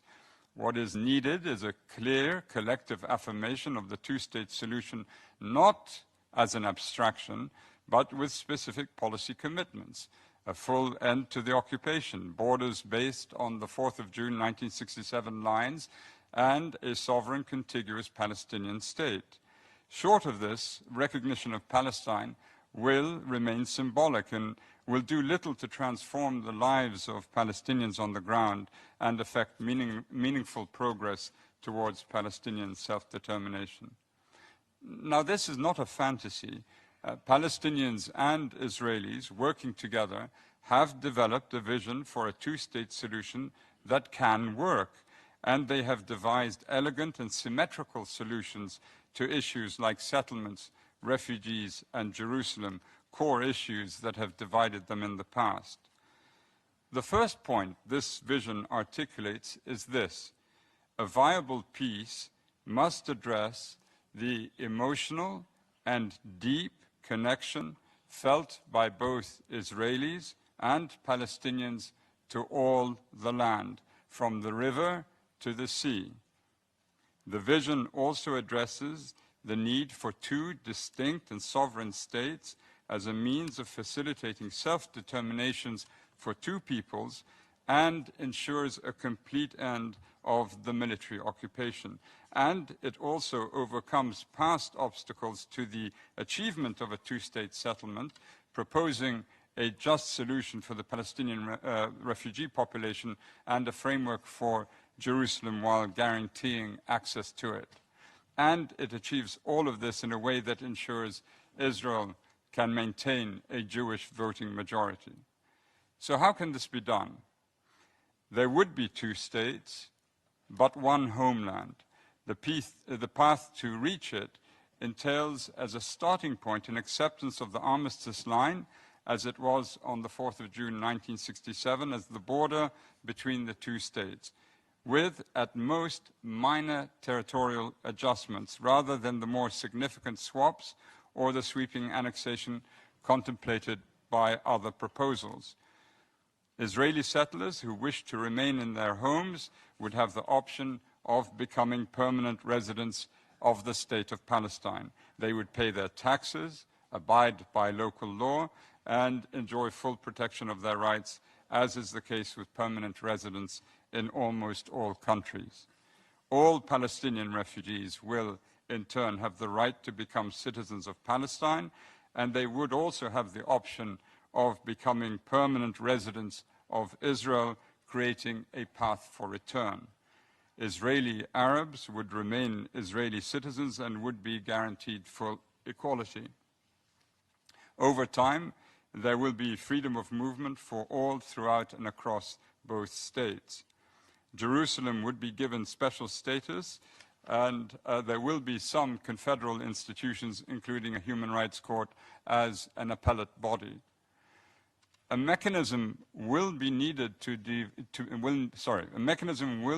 be devised to bind the two states together, possibly through a cleverly designed, regionally anchored security arrangement to prevent unilateral abrogation. As a first urgent transitional step, a reconstruction and rehabilitation mission should be established with an international mandate and based on a regional partnership. To succeed, this mission must prioritize restoring political and economic links between the Gaza Strip and the West Bank, which Israel and the PLO have recognized to constitute a single territorial unit. Finally, Israel's approach of achieving security through domination and fragmentation of Palestinian life by imposing a stranglehold on Palestinian territory, institutions, and leadership, and by the undermining of UNRWA over the years, has hitherto produced only a notion of security for Israel. It has deepened Palestinian dispossession, inflicted great harm and degraded the Palestinian civilian population, and threatened regional stability. Years of these measures and the expensive fortified fences and sensor arrays around Gaza did not prevent the atrocious attacks of the 7th of October. The lesson for Israel is not to double down on fortification, separation, and militarization. After all, there will always be new ways to inflict harm on Israeli citizens in the absence of a just peace. What has worked has been mutuality, a sense of equality in status and obligation and cooperation. This is why Israel's peace treaties with Egypt and Jordan have been so durable. They were not born out of dominance, but respect for sovereign equality and territorial inviolability. It is on these foundations that this vision of meaningful and durable renewal, this vision of two states, one homeland, was conceived, not in abstraction, but grounded in law, shaped by pragmatism and sustained by a shared attachment to the land that both Israelis and Palestinians call home. I thank you for your attention.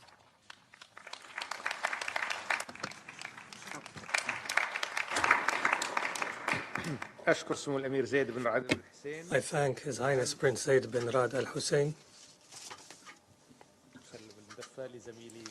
I will now hand over the meeting to my co-chair. Et leurs précieux travaux dans lesquels nous pourrons utilement puiser pour orienter nos actions thank the working groups for their precious work that we can harness collectively and individually for peace and security for all in the region. This collective mobilization is just at its outset, and I hope that I can count on your determination to pursue your efforts for a more stable, safer, better integrated and more prosperous Middle East. Know that you can count on the full commitment of France here.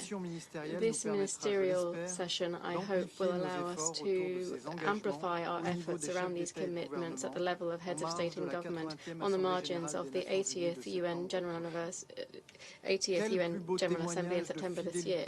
What better witnessing of faithfulness to the principle of the Charter of the UN, the right of the peoples to dispose, to self-determination, to meet today in New York for law, justice, fraternity, and peace.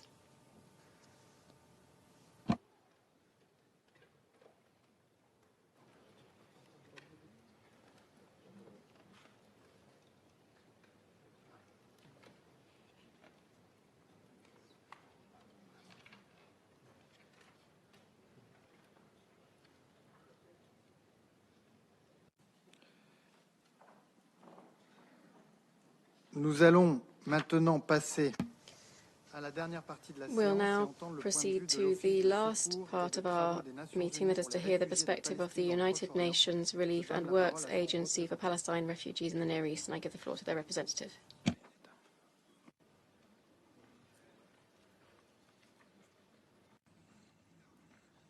Distinguished chairs and delegates, I read this statement on behalf of the Commissioner General of UNRWA. As this conference takes place, life is being extinguished in Gaza. We are all appalled by the horrors reported daily, from the indiscriminate killing of civilians, including children, to man-made starvation inflicted on the entire population. Some days ago, I was able to meet virtually with my management team in Gaza. They described people there as neither dead nor alive, walking corpses. Our frontline workers are surviving on one small meal a day, if that, and fainting from hunger while at work. The exhaustion, anxiety, and isolation felt by my team in Gaza is overwhelming. Words of outrage and condemnation are no longer adequate for what is unfolding. There must be immediate action to impose a long overdue ceasefire, to reverse deepening starvation, and to release every hostage. Remarkably, my staff in Gaza have not entirely lost faith in the international community. They remain committed to the people they serve and cling to the hope that they will not be forgotten. My colleagues urged me to explain to you why the agency they proudly work for is vital to the survival and future of Palestinians and of Gaza. Once a ceasefire is in place, a massive scale-up of humanitarian assistance can be enabled by UNRWA's large workforce, our unparalleled distribution networks, and our deep reserves of community trust. These unique capacities are also indispensable for gradually bringing hundreds of thousands of traumatized children back to learning and providing psychosocial support, both crucial to avoid despair and future extremism. Distinguished chairs, the situation across the occupied Palestinian territory has deteriorated alarmingly. Compounding the decimation of Gaza, the annexation of the occupied West Bank is now a declared political objective, as is the dismantling of UNRWA. In the West Bank, we are already witnessing the human cost of efforts to end UNRWA's operations. School closures in occupied East Jerusalem have deprived 800 Palestinian children of access to education, with no alternative provided. Our schools and healthcare facilities provide vital public services that cannot yet be easily substituted by the Palestinian Authority. The collapse of UNRWA and its services will further weaken the Palestinian Authority in the West Bank and compromise any future role it may play in Gaza.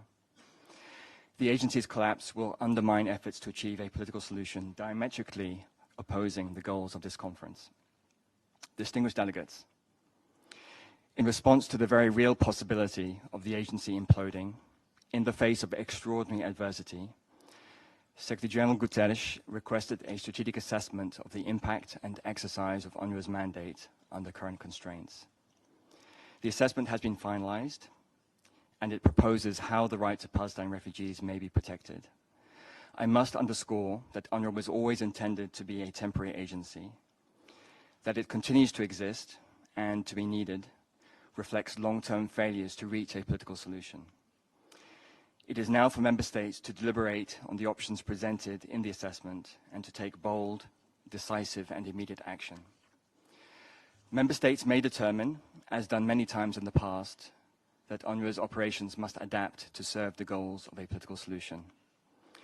We ask that member state action is guided by what will protect and serve Palestinian refugees best, in full alignment with the overarching goals of the General Assembly when it first established UNRWA through Resolution 302. Distinguished delegates, peace may begin with political agreements, but it can only be sustained through the realization of human rights and the protection of human dignity, through education, healthcare, and social development. UNRWA is a tremendous asset if what we seek is a just and lasting solution to the question of Palestine and its people. A genuine, time-bound political process would allow the agency to finally transition its government-like services to empowered and prepared public institutions, while maintaining custodianship of the refugee status, collective history, and identity of Palestinians until a political solution is complete. I again urge member states to act. The fate of millions of people is in your hands. Thank you.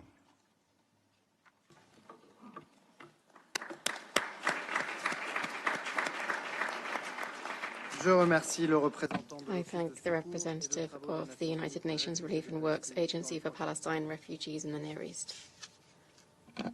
I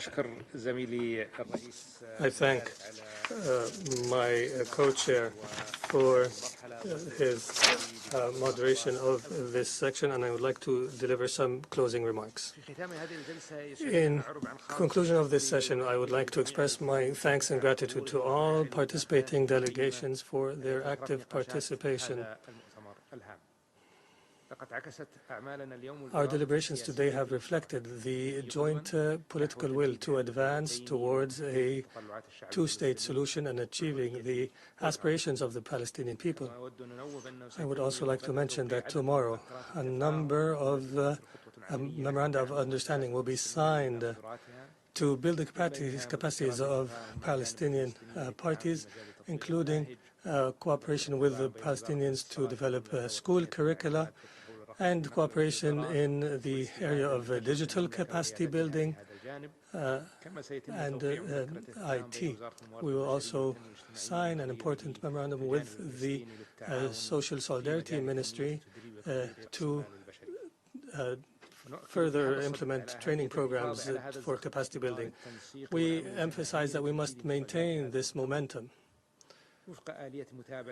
and develop a clear follow-up mechanism. In conclusion, the Kingdom of Saudi Arabia thanks you all, and we wish that this conference will be translated into concrete